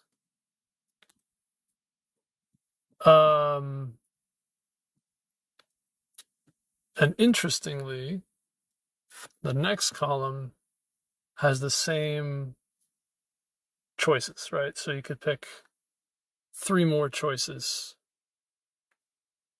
Yeah, all 6 of those initial choices, you've got 3 different options to pick from. So you have 6 initial positions. Each of those have 3 options for the next column, which gives you 6 times 3, or just 3 for each 6. And then the next choice would be another 3 different options based off whatever the previous one was. So it's 3 times 3 times 3. 6 times 3 times 3 times 3. I think it's 6 times 3 times 3 times 3. So we're going to go with long, long.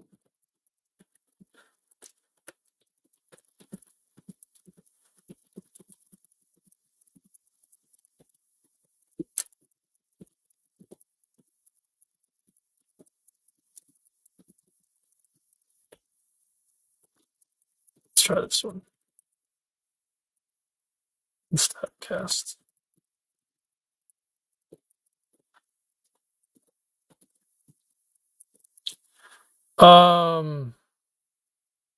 This should be a long.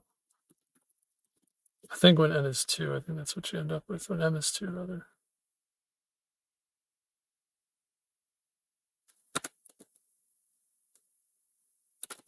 Change these all to 2.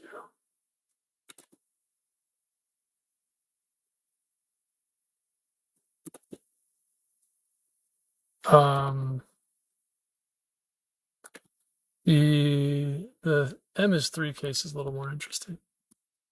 Things become a lot more interesting. Okay, so the m equals 2 case is exactly correct.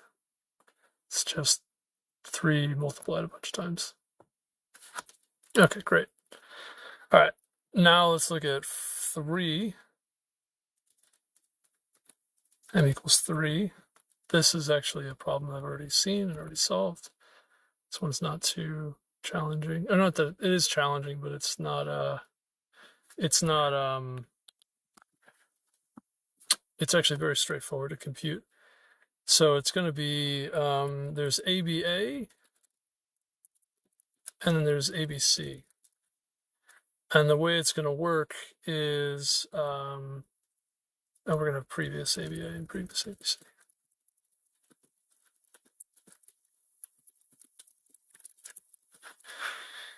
And they're going to start at I think 6.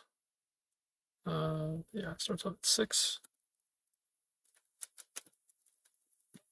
Excuse me. And we're going to add ABA plus ABC.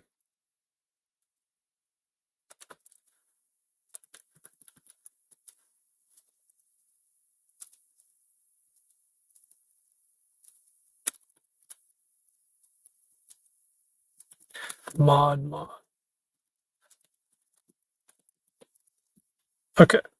So this one works. It starts off at 6. And it's going to be ABA equals previous ABA plus previous ABC, and ABC, previous ABA plus previous ABC. And these also get mod equals mod. And then we assign previous ABA, previous ABC, ABC. And the way this one works is if you think about ABA being the colors, there's oh, actually these might be 3 instead of 6. I'm not sure. I'll double check that. But it's going to be the possibilities for ABA. It's going to be 2 different ways. So you could do basically BAB or CAB or ABC.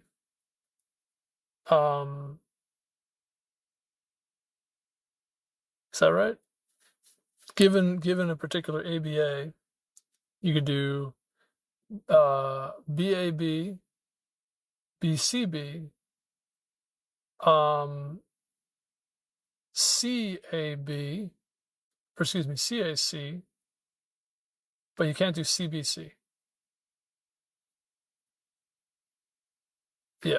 So is that right? So it's ABA can be BAB, BCB, or CAC, but it can't be CCC. So I think it's just three of these. ABA can be 3 ABAs, and ABC can be or ABA to it can't be ABC. It can be, I think, B, C, B, which is actually an ABA. BC can't be BCB. Can't be BCA. Can be BAC or BC. It can't be BCA. So BAC is one of them. Or it can be CAB, I think. Can't be CBA. I think it's CAB. It can't be CC, yeah. So it's only two. It'll be confusing. And then the same thing here. It's similar. It's like 3 and 2. I think it's just 3 and 1. For ABC, ABA is going to be it should be the same as this one, ABC and ABA. These should be the same. And I think these actually both should be the same. I think they're inverse of each other. They have to be. No, they're not. No, they're not. No, these are different. This one's the same. ABA and ABC is going to be the same as ABC and ABA. This mirrors the other one, but this one I think is different. ABC to ABC is going to be, like I said, it's going to be can't be A something. It's got to be B A. It can't be BAB. Can't be BAA. Can be BAC. No, it can't be BAC.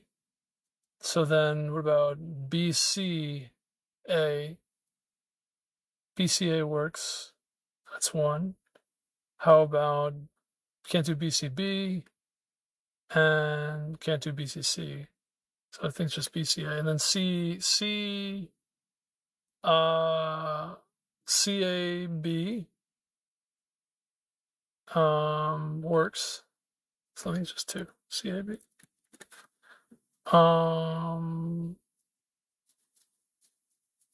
Yeah, something like this. I mean, took me a lot longer to remember exactly what it was, through what it was. Okay, we'll do 3 for some of these.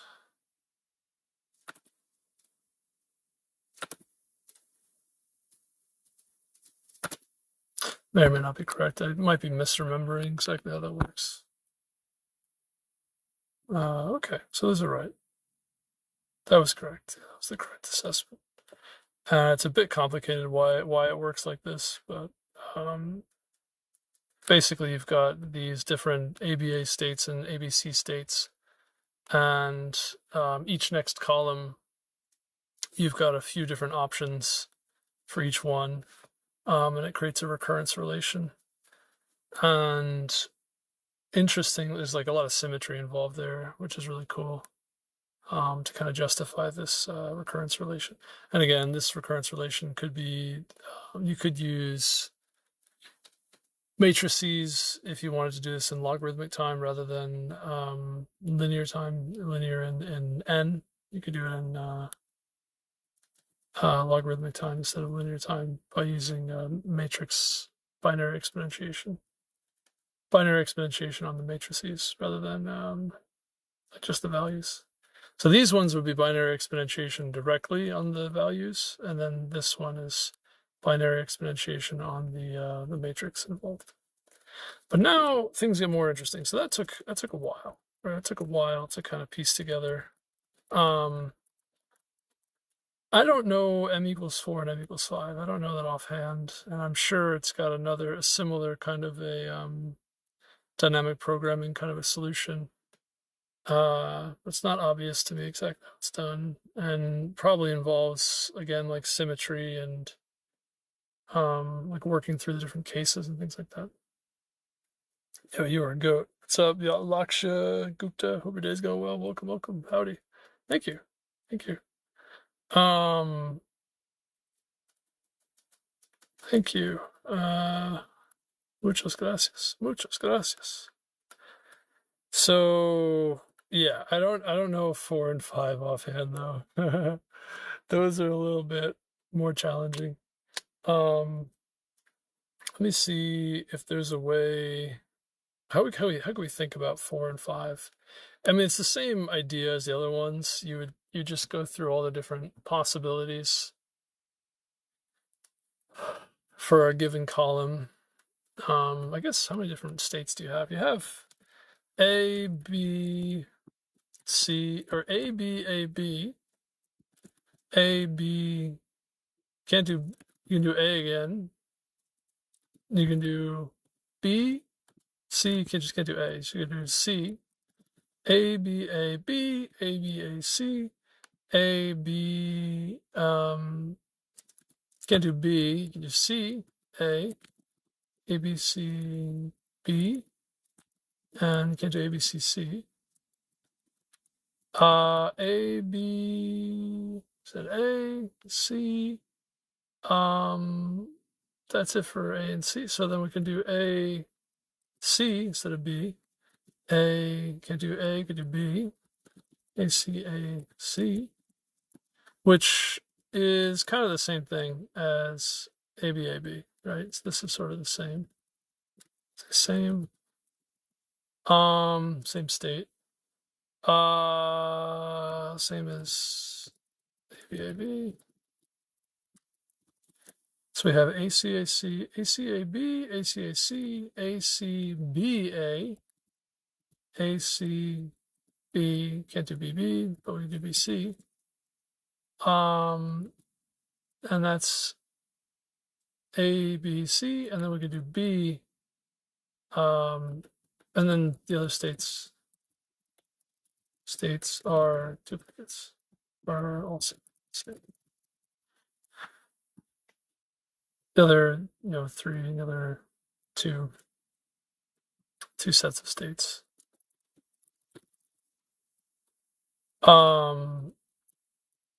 Mirrors, or also mirrors.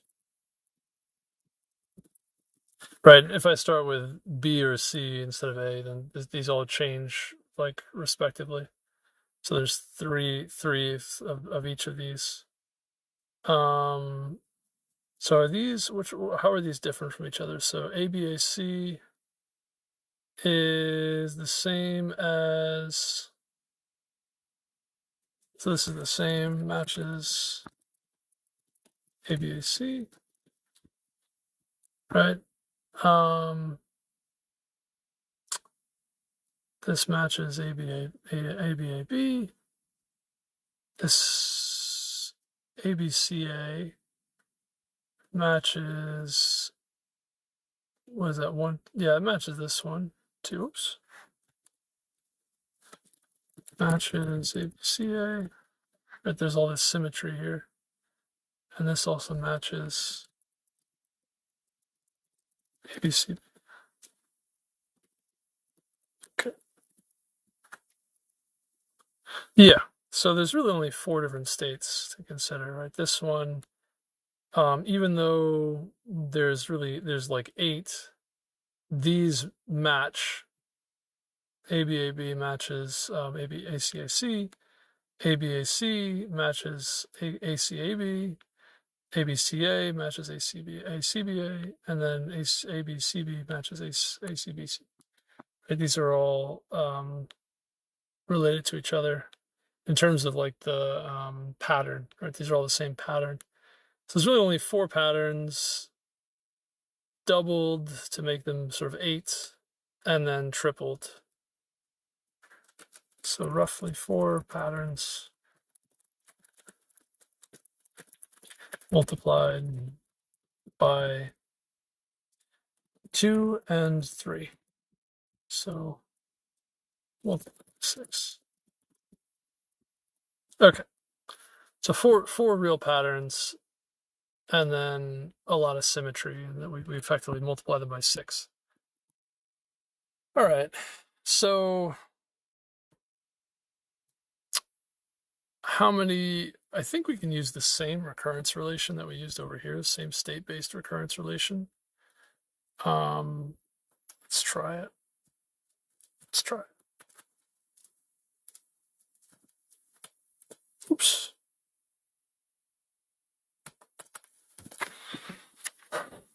It's going to be 4 different states now. So ABAB, ABAC,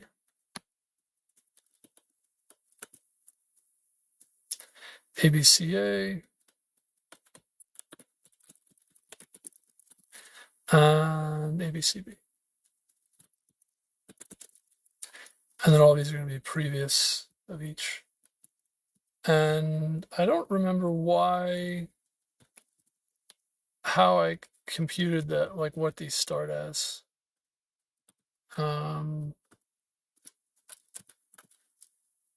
Probably 6. The way that this worked, it was ABA and ABC, they represented 3 different options, and they start off at 1 each. So that's why it was 6. You add them together and you get 6. Something like that. I think you just double it was the issue. Something, I don't know. I don't remember why it's 6. We gotta think about that for a minute.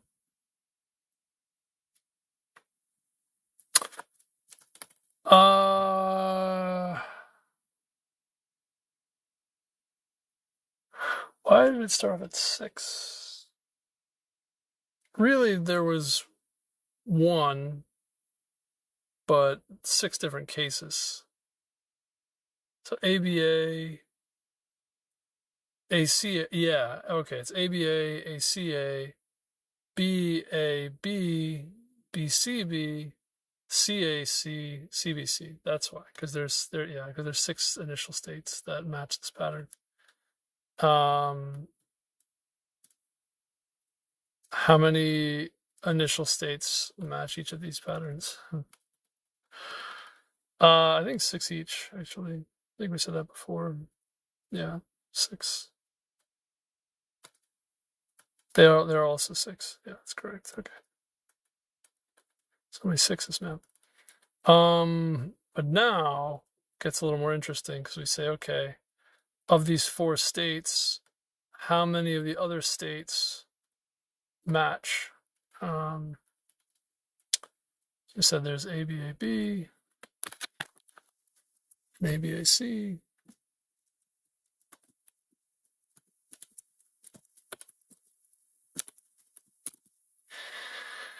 and then ABCA, and ABCB, and then there's previous ABAB, previous ABAC,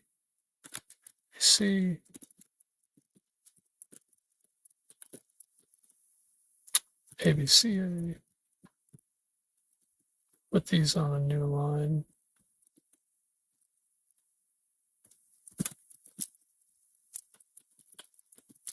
So there's ABAB, ABAC, ABCA, ABCB. And each of these have some coefficients which are not obvious at all.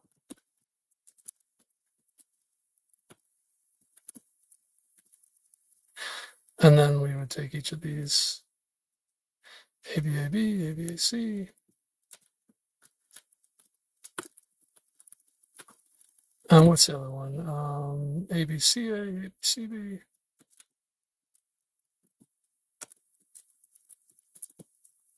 And then all these are ABAB, C. ABCA.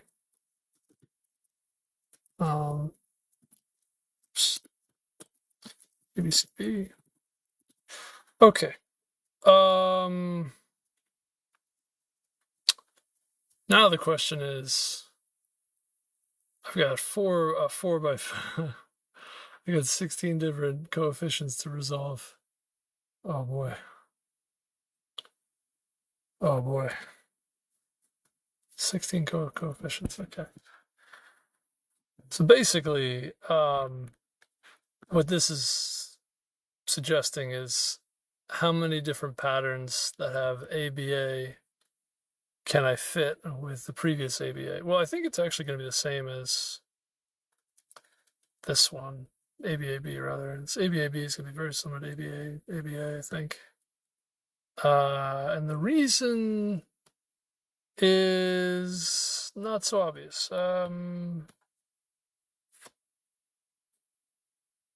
There's only 6 options for ABAB, right? You have 3 options for A and then 2 options for B. So there's 6 options. And the same patterns that work for ABA, you just add the B, you append the B. So yeah, that should be 3. So ABAB should be 3. ABAC, however, a little more complex. I guess ABAC is the same as ABC as well. There's just another A there, and an A and a B, and this has an A and a C. I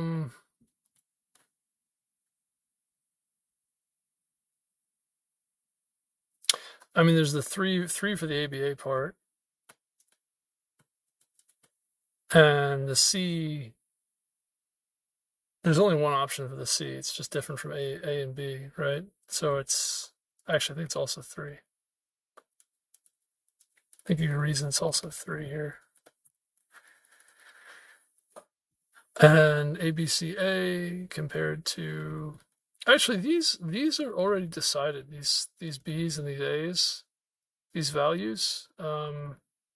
As long as the ABC works, then should be good. I am wrong about that, but I think it's actually match. ABC and ABA should be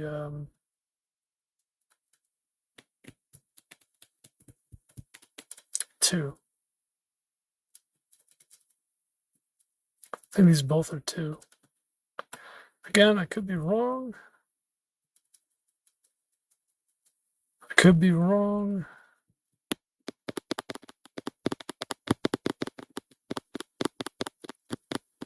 I'm actually not so sure about this. I don't know, man. Bit of a guess on my end. Try to do this somewhat quickly. There's a lot of combinatorial stuff going on here. Yeah, the ABA stuff should be this. This should match, I think, the previous one. Let me just say it matches. And then ABCA should match. These are all 2s, I think. And again, maybe I'm wrong. I'm going to go with this and see how it goes. That's M is 4. A hunch that that's the right way to go. All right, let's do some 4s.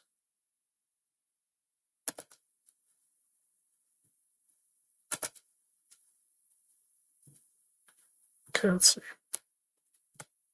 There's a high chance it's wrong, though. Oh. Right, I gotta add these all now.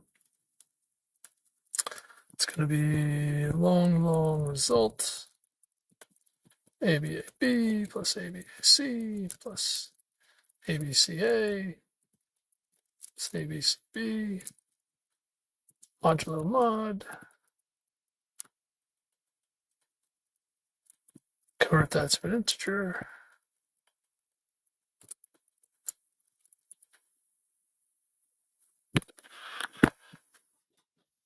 Okay. Are any of these correct? No. That was kind of just a guess for number 4. So, a bit of a guess. How far off is it? Not too far off. It's a little bit off. Okay, that one's way off. These are big numbers. 199, yeah, those are big numbers. Okay. Interesting.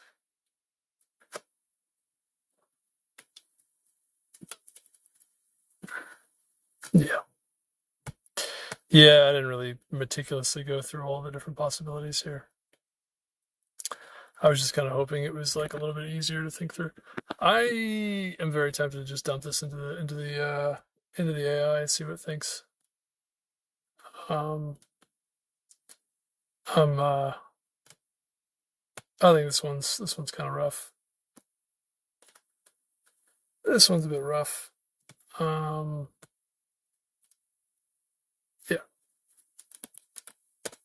Okay, let's see what the AI thinks. I'm gonna get a new one here.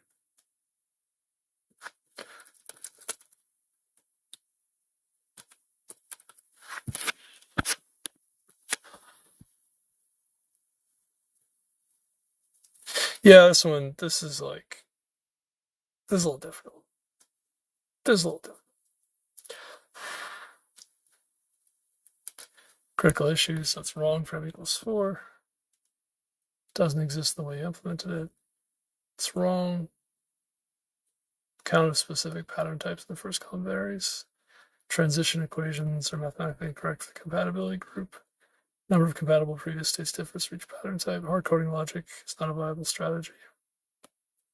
Number of patterns grows exponentially, making manual derivation impossible for larger m. The problem constraints allow m less than or equal to 5, but a general solution is required for robustness and correctness. This block is empty. Yeah, there's a lot going on there. Instead of hard coding cases, you should generate all valid column patterns programmatically and compute compatibility between them. Algorithm steps. Generate valid patterns. A pattern is a column of height m where no two adjacent cells have the same color. Repeat each pattern. Represent each pattern as a base 3 integer. Build compatibility map. Two patterns are compatible if for every row the column colors in the two patterns are different. Dynamic programming, number of ways to paint the first I column such that the ith column has pattern P. Transition d of ip equals sum dp of I minus 1q for all q compatible with P. Correct C++ solution. Here's the robust general solution that works for all 1 less than or equal to m less than or equal to 5 and any m. So what did they do? DP initialization. Okay.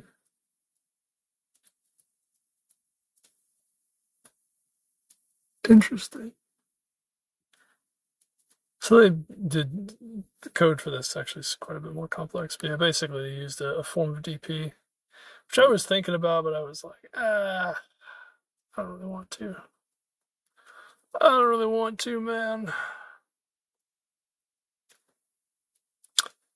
Okay. Explanation of the fix, validity check.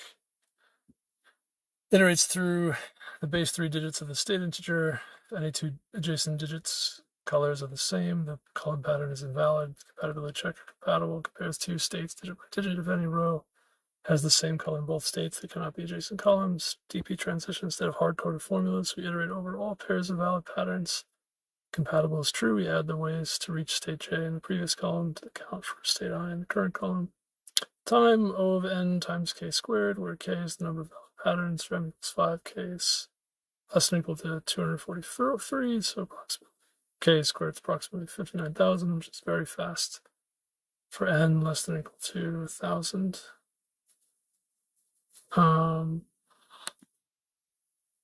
Space O of k squared for the compatibility matrix. This approach eliminates the need for manual case analysis and ensures correctness for valid inputs of constructed constraints.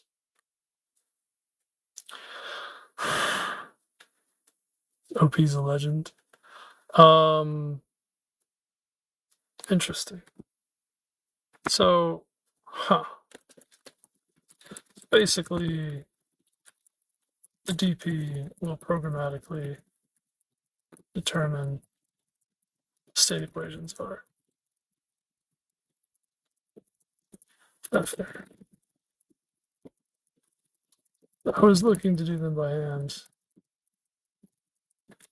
It's a bit involved. Okay. So it actually is it's almost exactly the same solution that I was going for, except this whole part is done programmatically rather than trying to do it by hand and figure out by hand what the correct equations are. Automates the derivation of the state equation to try to write by hand. Great. Manual derivation is involved. Number of unique symmetry classes and their transition coefficients grows non-trivially. One pattern type, transition A to 2A, trivial. One pattern type, AB, transition AB to 3AB, trivial. Two pattern types, ABA, ABC, successfully derive the 2 times 2 transition matrix manually. 6 valid patterns per column, which collapse into 3 symmetry classes based on color permutation, but their interconnectivity is complex.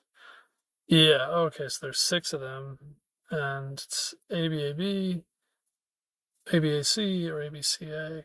Okay, manually counting how many valid previous states connect to ABAB versus ABAC without double counting, this case error prone. See the initial code. Yeah, I mean, I didn't even get the correct patterns on that one. Apparently there's 6 of them, but I got, or excuse me, there's 3 of them, but I got 6. Sure, I got 4, I think, which is wrong. 3 symmetry classes, 6 patterns. Yeah, that's confusing. M equals 5, 243 total states, reducing to 12 to 15 symmetry classes. Deriving a 15 times 15 transition matrix by hand is theoretically possible, but extremely tedious and prone to arithmetic errors. So that's what I was like getting ready to do that, and it's like, no, don't do that, man. How the code replaces manual work. Code performs these steps automatically. State generation lists every valid column configuration instead of guessing which patterns exist. Adjacency check explicitly checks every pair of patterns to see if they fit side by side. This replaces your manual counting of how many ways can I transition from X to Y. Matrix construction. The matrix compatible matrix effectively is your system of linear equations where the DP loop runs. New dpy plus equals dpj is applying the coefficients of your state equations dynamically. Attempt to solve it by hand, hit the natural complexity ceiling of this problem. State compression DP approach is the standard solution precisely because it delegates the complex combinatorial counting to the computer, allowing you to define the rules rather than the equations. Wow. All right. I have a question. If I were, is there a way to programmatically identify symmetry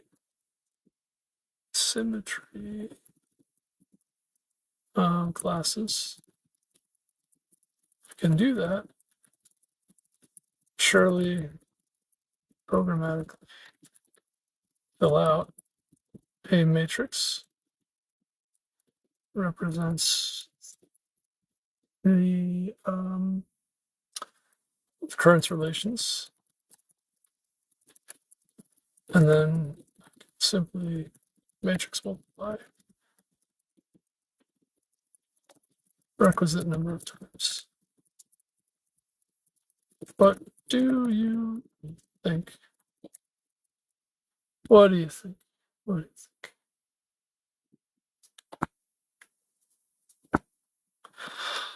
Plan is spot on and represents the optimal approach for large N. Correctly identified the 2-step optimization. Programmatic symmetry identification. Instead of manually guessing classes like ABA or ABC, you can algorithmically group states into equivalence classes based on color permutation. Matrix exponentiation. Once you have the transition matrix, the number of ways to transition, the answer for n columns is found by computing t to the n minus 1. This reduces the time complexity from linear to log n. Using the binary exponentiation, so that, or matrix exponentiation at that point. Binary matrix exponentiation. programmatic symmetry class identification. You don't need complex group theory libraries. For this specific problem, 3 colors can identify symmetry classes using a canonical representation. Full logic. 2 patterns are in the same symmetry class. One can be transformed into the other by permuting the color labels, swapping all red and blue. Generate a valid pattern. Generate all possible color permutations of this pattern, which is usually 6. Okay. So there's the identity. Swap 0 and 1, swap 0 and 2. Okay. Convert each permuted pattern back to an integer. The minimum integer among these permutations of the canonical ID for that symmetry class. Use a hash map to group all states sharing the same canonical ID. So automatically collapses your k states into k prime symmetry classes. Equals 5, 243 states down to just 11 classes. Building the reduced transition matrix. So you have the classes, create a matrix, M, size k times k, k prime times k prime. Pick one representative state from class A and one from class B. Count how many states in class B are compatible with representative A. Optimization. Since all states in a class are symmetric, the number of compatible states in class B is the same regardless of which representative from A you pick. Fill MBA with this count. Matrix exponentiation. With the reduced matrix M, the number of ways to color n columns is derived from V sub n equals m to the n minus 1 times v1, where vector 1, v1 is the initial count of ways for each class in the first column. You compute m to the n minus 1 using binary exponentiation, which takes O of k cubed times log n. Since k prime is tiny, this is instant even for n equals 10 to the 18th. Summary of workflow. Okay. So what's interesting about this is exactly how high-performance solutions for grid coloring and tiling problems are constructed. Yes, I have some experience with high-performance tiling problem questions. I solved a really hard question that was a tiling question in a very similar way a while back, like a few years ago now. I think that was like 2023 or something, 2024, I don't know. It's like a couple of years now. But yeah, I used a very similar solution to this. But this is the algorithm that I actually didn't know. I was like, how do I do this part? Like, what is this? Canonical representations. Okay. 2 patterns are in the same symmetry class if one can be transformed into the other by permuting the color labels, all red with blue. Okay. Generate a valid pattern, 0, 1, 0, 2. Generate all possible color permutations in this pattern. So swap each of these values and convert each permuted pattern back to an integer. The minimum integer among these permutations is the canonical ID for that symmetry class. Use a hash map to group all states sharing the same canonical ID. Okay, so the symmetry groups. Isn't there a way to generate the smallest canonical IDs efficiently? Further, do I actually need any other states other than the canonical IDs in order to compute what I'm looking for? I think the answer to that is no. I think it's very efficient to compute these and that I don't need the other states. Yes to both. Oh no. Okay, yes, but yes to the second. Oh, no. Okay, I was gonna say yes and no. It should be yes and no. Don't need to store iterate over non-canonical states once the reduced transition matrix is built. Okay. Generate canonical IDs efficient. Yeah, so I think the efficient way to get the canonical IDs would just be start with 0. You have 0, then you can do 1, 0, could be, I guess you could use a backtracking is probably the easiest way. So start with 0, and then you could pick 1 or 2, and then pick one of those.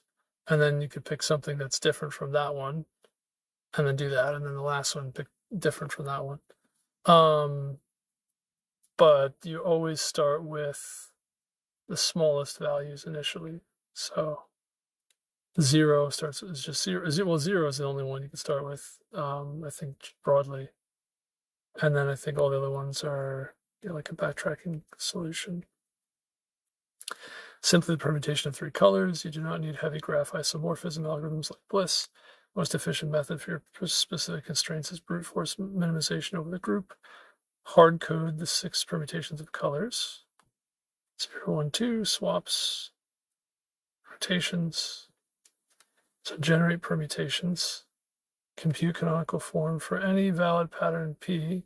Apply all 6 permutations to P to generate 6 variant integers. The minimum of these 6 integers, canonical constant per state, 6 constant. Significantly faster and simpler than general graph canonicalization.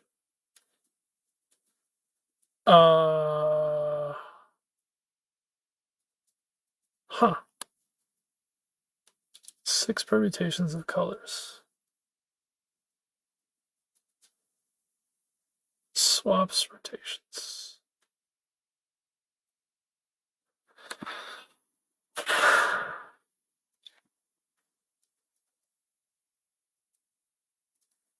Once you've identified the set of unique canonical IDs, call the set C. You can discard all of the states. The entire problem reduces to operating solely on C. Workflow.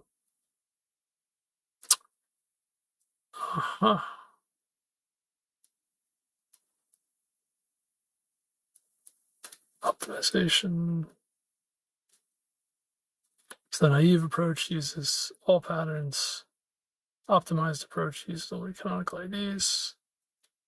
1-to-1, 1-to-many, representative to class. Store all case states. Okay, yeah, it's much better. Completely eliminate the need to track non-canonical states during the exponentiation phase. Only briefly touch during the constant time setup phase to count transition weights. Okay, interesting. Let's consider this m equals 5. I was thinking of using a backtracking algorithm to generate the smallest viable patterns. Thinking is that these not good, maybe some way sure don't generate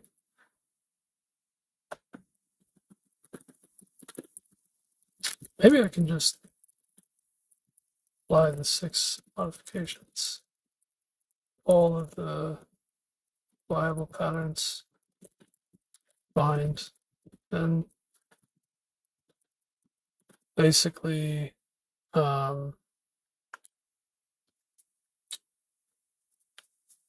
save smallest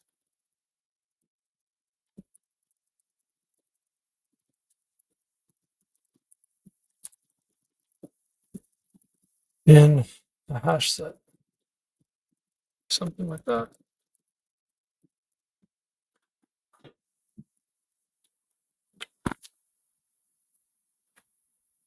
Correct and efficient backtracking to generate valid patterns, immediately canonicalizing them into a hash set of the standard robust method.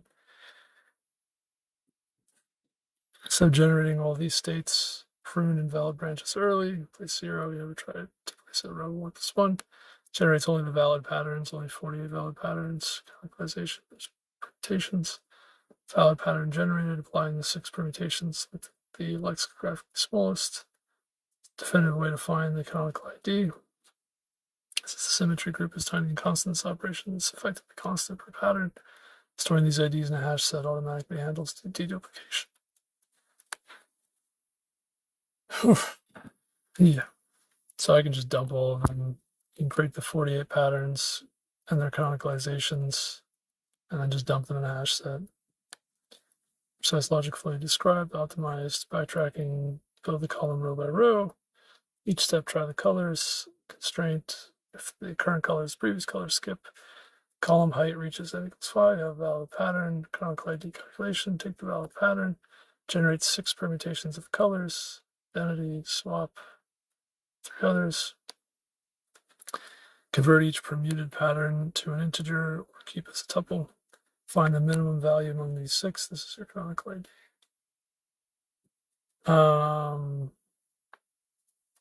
Storage to unordered set. Set size will be the number of symmetry classes, will be 11. Do you need non-canonical states? No. Discard everything else. Backtracking permutation logic is only needed for this initial setup phase. Exponentiation runs purely on the reduced set. Okay. Only iterate over these 11 IDs. Each pair of canonical IDs temporarily generate the full set of symmetric variants of B up to 6 to count how many are compatible with A.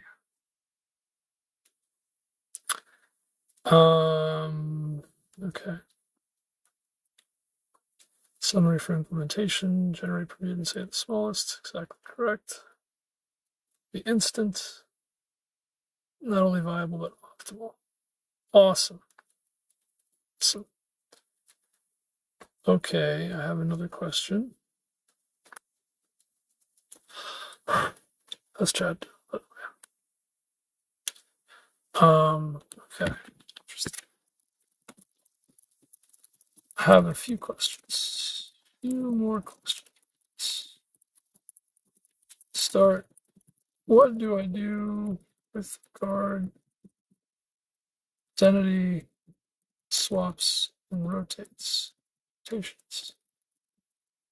Do those cover all the possible permutations or possible, applications to the command? In my mind, imagine I might need to perform do swaps, something. Maybe that's covered by the rotations. Further,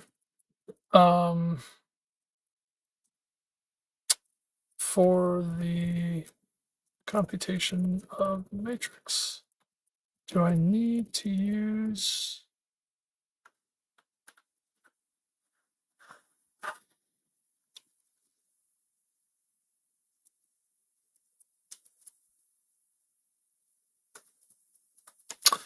the permutations again to discern the entry at that spot in the matrix? I have more questions. So I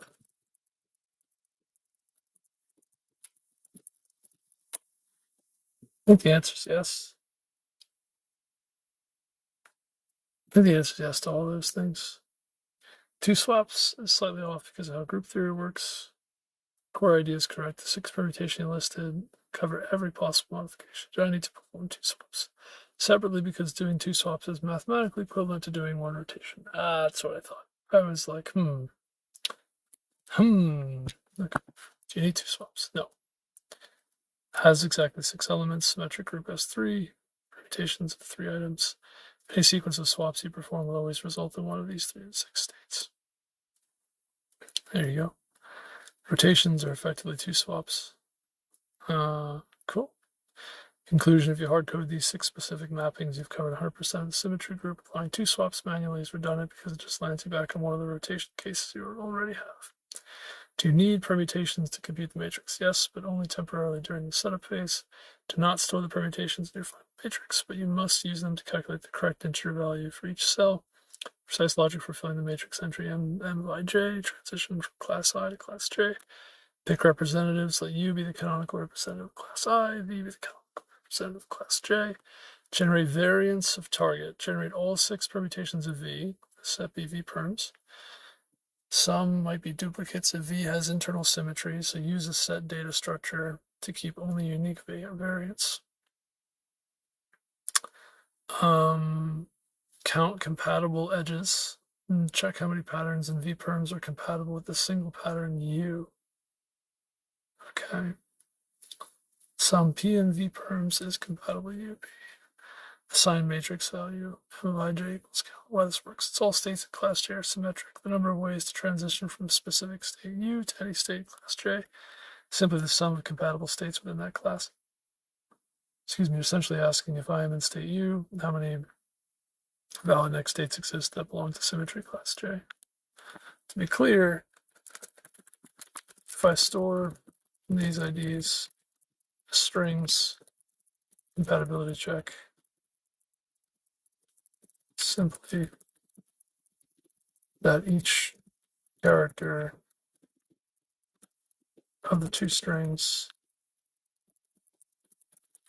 index by index, differ from each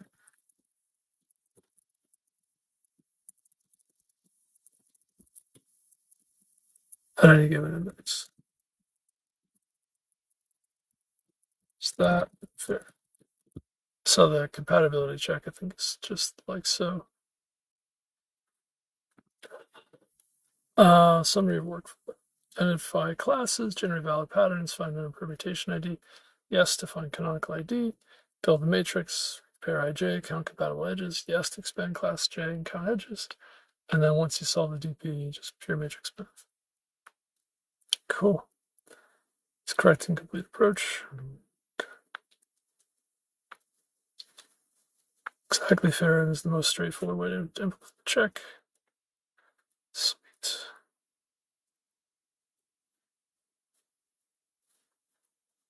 All right, there you go. It's perfectly valid, readable, and efficient. Cool. I would apply the same approach. Each value of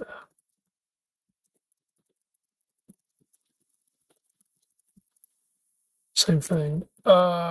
Similar thing, but similar things.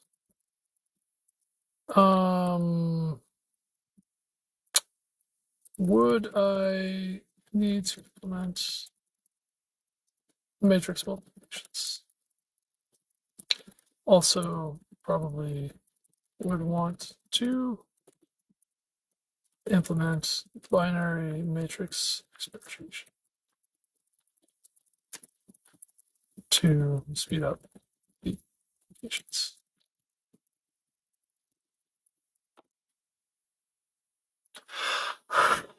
Okay. What's chat doing? Correct on both counts. Handle large n efficiently. Must implement both matrix multiplication and binary matrix exponentiation. Matrix multiplication. State transitions are linear. The number of ways to reach a state depends on the sum of ways to reach previous states. They form a system of linear equations. This system is represented by matrix divides the grid by 1 column, multiply. You need binary matrix multiplication, calculating m to the n repeatedly. It takes of n operations, which is too slow if n is very large. Binary exponentiation, also known as exponentiation by squaring, reduces to O log n matrix multiplication. The algorithm gives an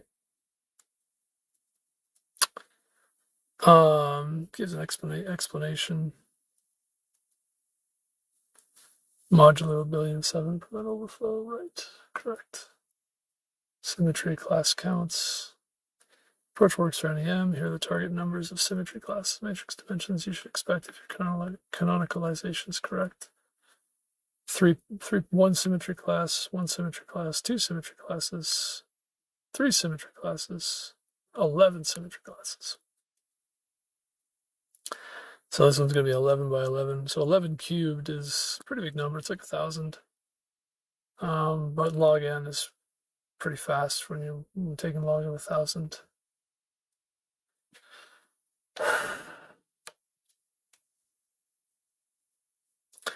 Makes the explanation virtually instantaneous. Although the matrix multiplication is cubic, by the way, it's cubed. Cool.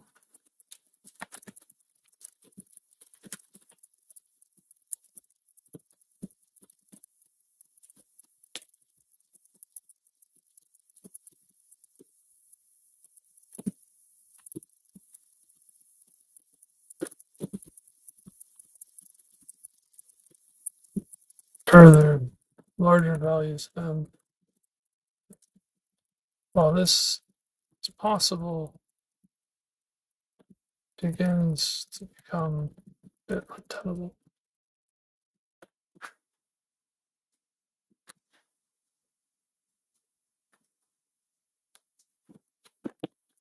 Naive matrix multiplication is O of k cubed, where k is the number of symmetry class. However, for this specific problem, it is not untenable at all. It's in the intended optimal solution. No. I mean, if m were a bit more unconstrained. For example, m equals 200.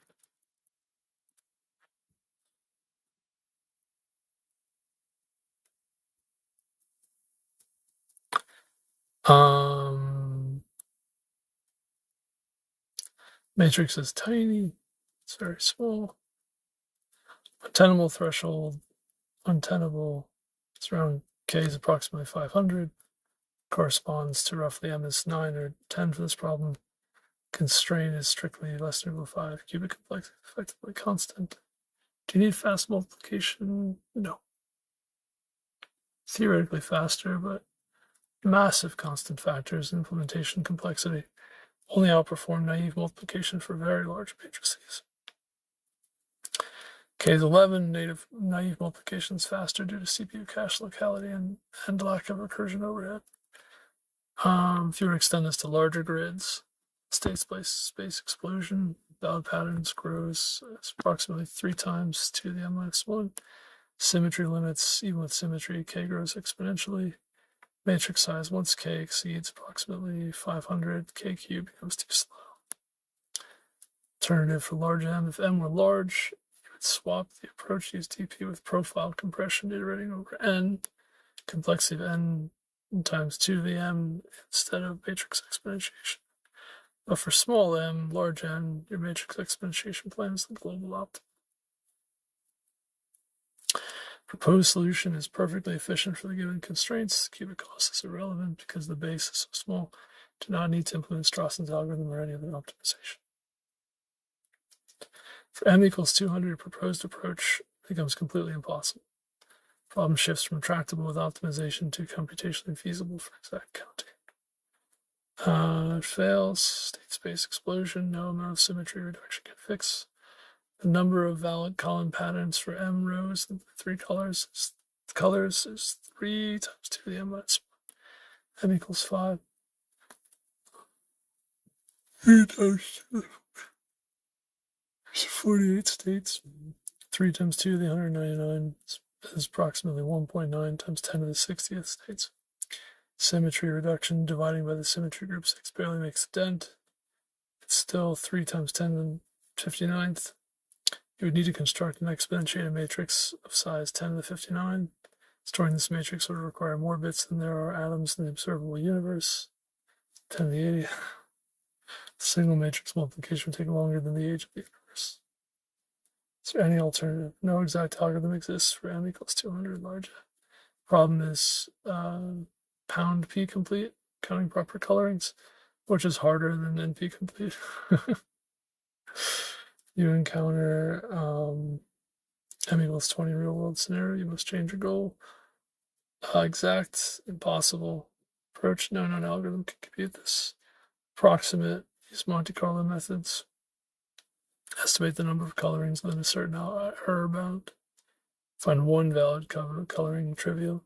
Greedy algorithm is simple backtracking since the grid is bipartite and you have 3 colors. Valid coloring always exists, it's easy to find. Asymptotic growth rate, feasible. Calculate the entropy for site. Using statistical physics methods, transfer matrix on small widths plus extrapolation, the total count is approximately lambda raised to m times n. What is that? What? Strategy is the optimal exact solution, but only for small m. Approximation algorithms are settled for finding a single valid configuration. Okay. So for large m and large n, approximation algorithms are the way to go. Fair. Further, what about large m but relatively small m? Couldn't I just swap? Turn the rectangle by the same technique.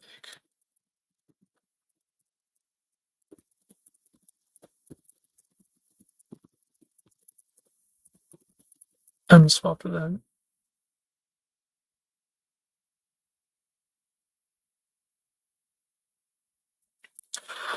Critical catch regarding the complexity. Large m, small n, turning the grid. If m is large but n is small, we should simply swap the roles of m and n. Treat the rows as columns and columns as rows. Complexity is exponential in the width. Linear, log linear in the length. Original n times 3 to the m. Possible. Swapped m times 3 to the n. Feasible if n is small. Gives you the exact answer efficiently, provided min if mn is small. Large m and large n approximations required. Both dimensions are large. Swapping doesn't help. Exact counting is pound p complete and computationally possible. Approximation algorithms are indeed the only way to go. Standard approach for large m and n, Markov chain, Monte Carlo, specifically Glauber dynamics of the Wang, Swenson, Kotechi algorithm. These algorithms generate random valid colorings. By sampling many configurations, you can estimate the total count of the entropy per site with an provable error bound. Runs in polynomial time relative to the grid size, unlike exponential exact methods. Summary decision matrix. Small m, n, dp matrix exponentiation on m, log n times 3 to the 3m, exact. Large m, small n, swap then dp on n. It would be the same as this one, right? Log m times 3 to the 3m.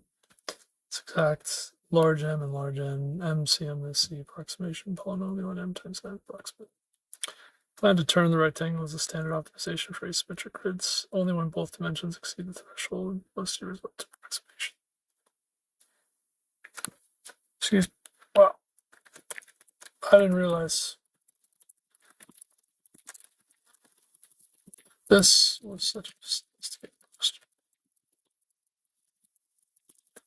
To take things even further,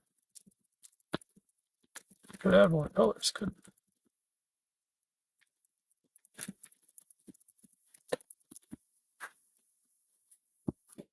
Sort of another dimension that this problem could be modified on.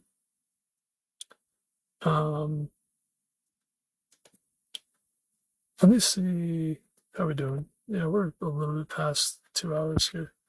Adding more colors is natural generalization, but it dramatically increases the complexity. State space explosion with k colors, the number of valid patterns for a single column of height. M grows from 3 times 2 to the m minus 1 to k times k to the m, k minus 1, raised to the m minus 1. Wow. Okay.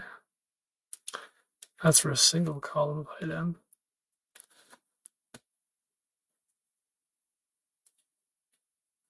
Ooh, excuse me. 3 colors, m equals 5. 48 states, 4 colors, m equals 5. 324 states, 10 colors, m equals 5. 65,610 states. Your symmetry reduction strategy becomes even more critical here. The raw state space explodes and the number of symmetry classes grows much slower because there are k factorial permutations of colors to quotient out. However, for large k, k factorial is huge, so the reduction is less complete than for small k. Chromatic polynomial. What you are computing is effectively the chromatic polynomial of the grid graph denoted P of GMNK, property for a fixed grid size times n, the number of ways to color the grid is a polynomial k. Implication: if you compute the exact count for k equals 1, 2, mn plus 1, you can theoretically interpolate the polynomial and evaluate it for any k. The degree of that polynomial is m times n. For a 5 times 5 grid, you need 26 data points. Computing even one data point for large k using a matrix method is fast, but finding the polynomial coefficients for large grids is still computationally heavy. For k colors, existing plan holds up perfectly, you just need to parameterize k. Okay.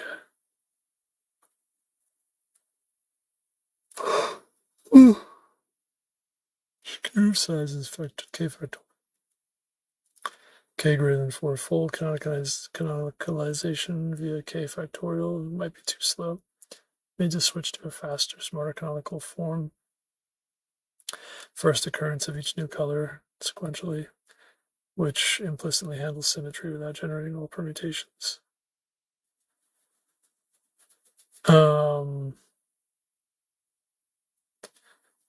Matrix size, the transition matrix dimension will be the number of symmetry classes for that specific k, and small k works fine. Large k, state space grows, m is small, it's still fast. If both m and k are large, the problem becomes intractable for exact counting. You would again rely on the fact that the answer is a polynomial, potentially using approximation techniques for interpolation of mn's. Wow. What an interesting problem. Wasn't expecting that. Deceptively deep problem. It starts as a simple grid coloring puzzle, quickly opens the door to advanced topics in combinatorics, group theory via symmetry reduction, linear algebra, matrix exponentiation, statistical physics, chromatic polynomials, and phase transitions. The journey just traced. Hard-coding small cases to discovering the general transfer matrix method and its limits. It's exactly how many significant algorithms in computer science and physics were developed. It's a perfect example of how a specific coding interview question can serve as a gateway to profound mathematical concepts. Ever decide to implement the K-color version or explore the approximation algorithms for large grids, touching on active areas of research and computational complexity? Okay. I think I'm actually going to take a break here. I am tired. I need to sleep. Thank you all for coming by and watching, though. I do appreciate it. Let me go ahead and if you like the stream, don't forget to give it a like. If you want to see more of the stuff I do, if you subscribe, that would do it. If you're interested in that, don't forget to do that. Yeah, and I think that's gonna be it for me for tonight. I'm tired. I'm not gonna implement this. This is not right now anyway. I might do it later. I don't know what I'm gonna do it. I have another hard problem I have to implement that I haven't done yet. But it's kind of involved. It's like a lot of extra coding, but it's like a little bit of coding you gotta do for this. Could do it another time. But very interesting question. A lot of stuff involved here. I wasn't expecting all that. I was ready to do the the 11 by 11 matrix symmetry classes by hand, which that was probably not a good idea. So yeah, let me get going here. I think let me get going. But yeah, thanks again for watching. Have a good rest.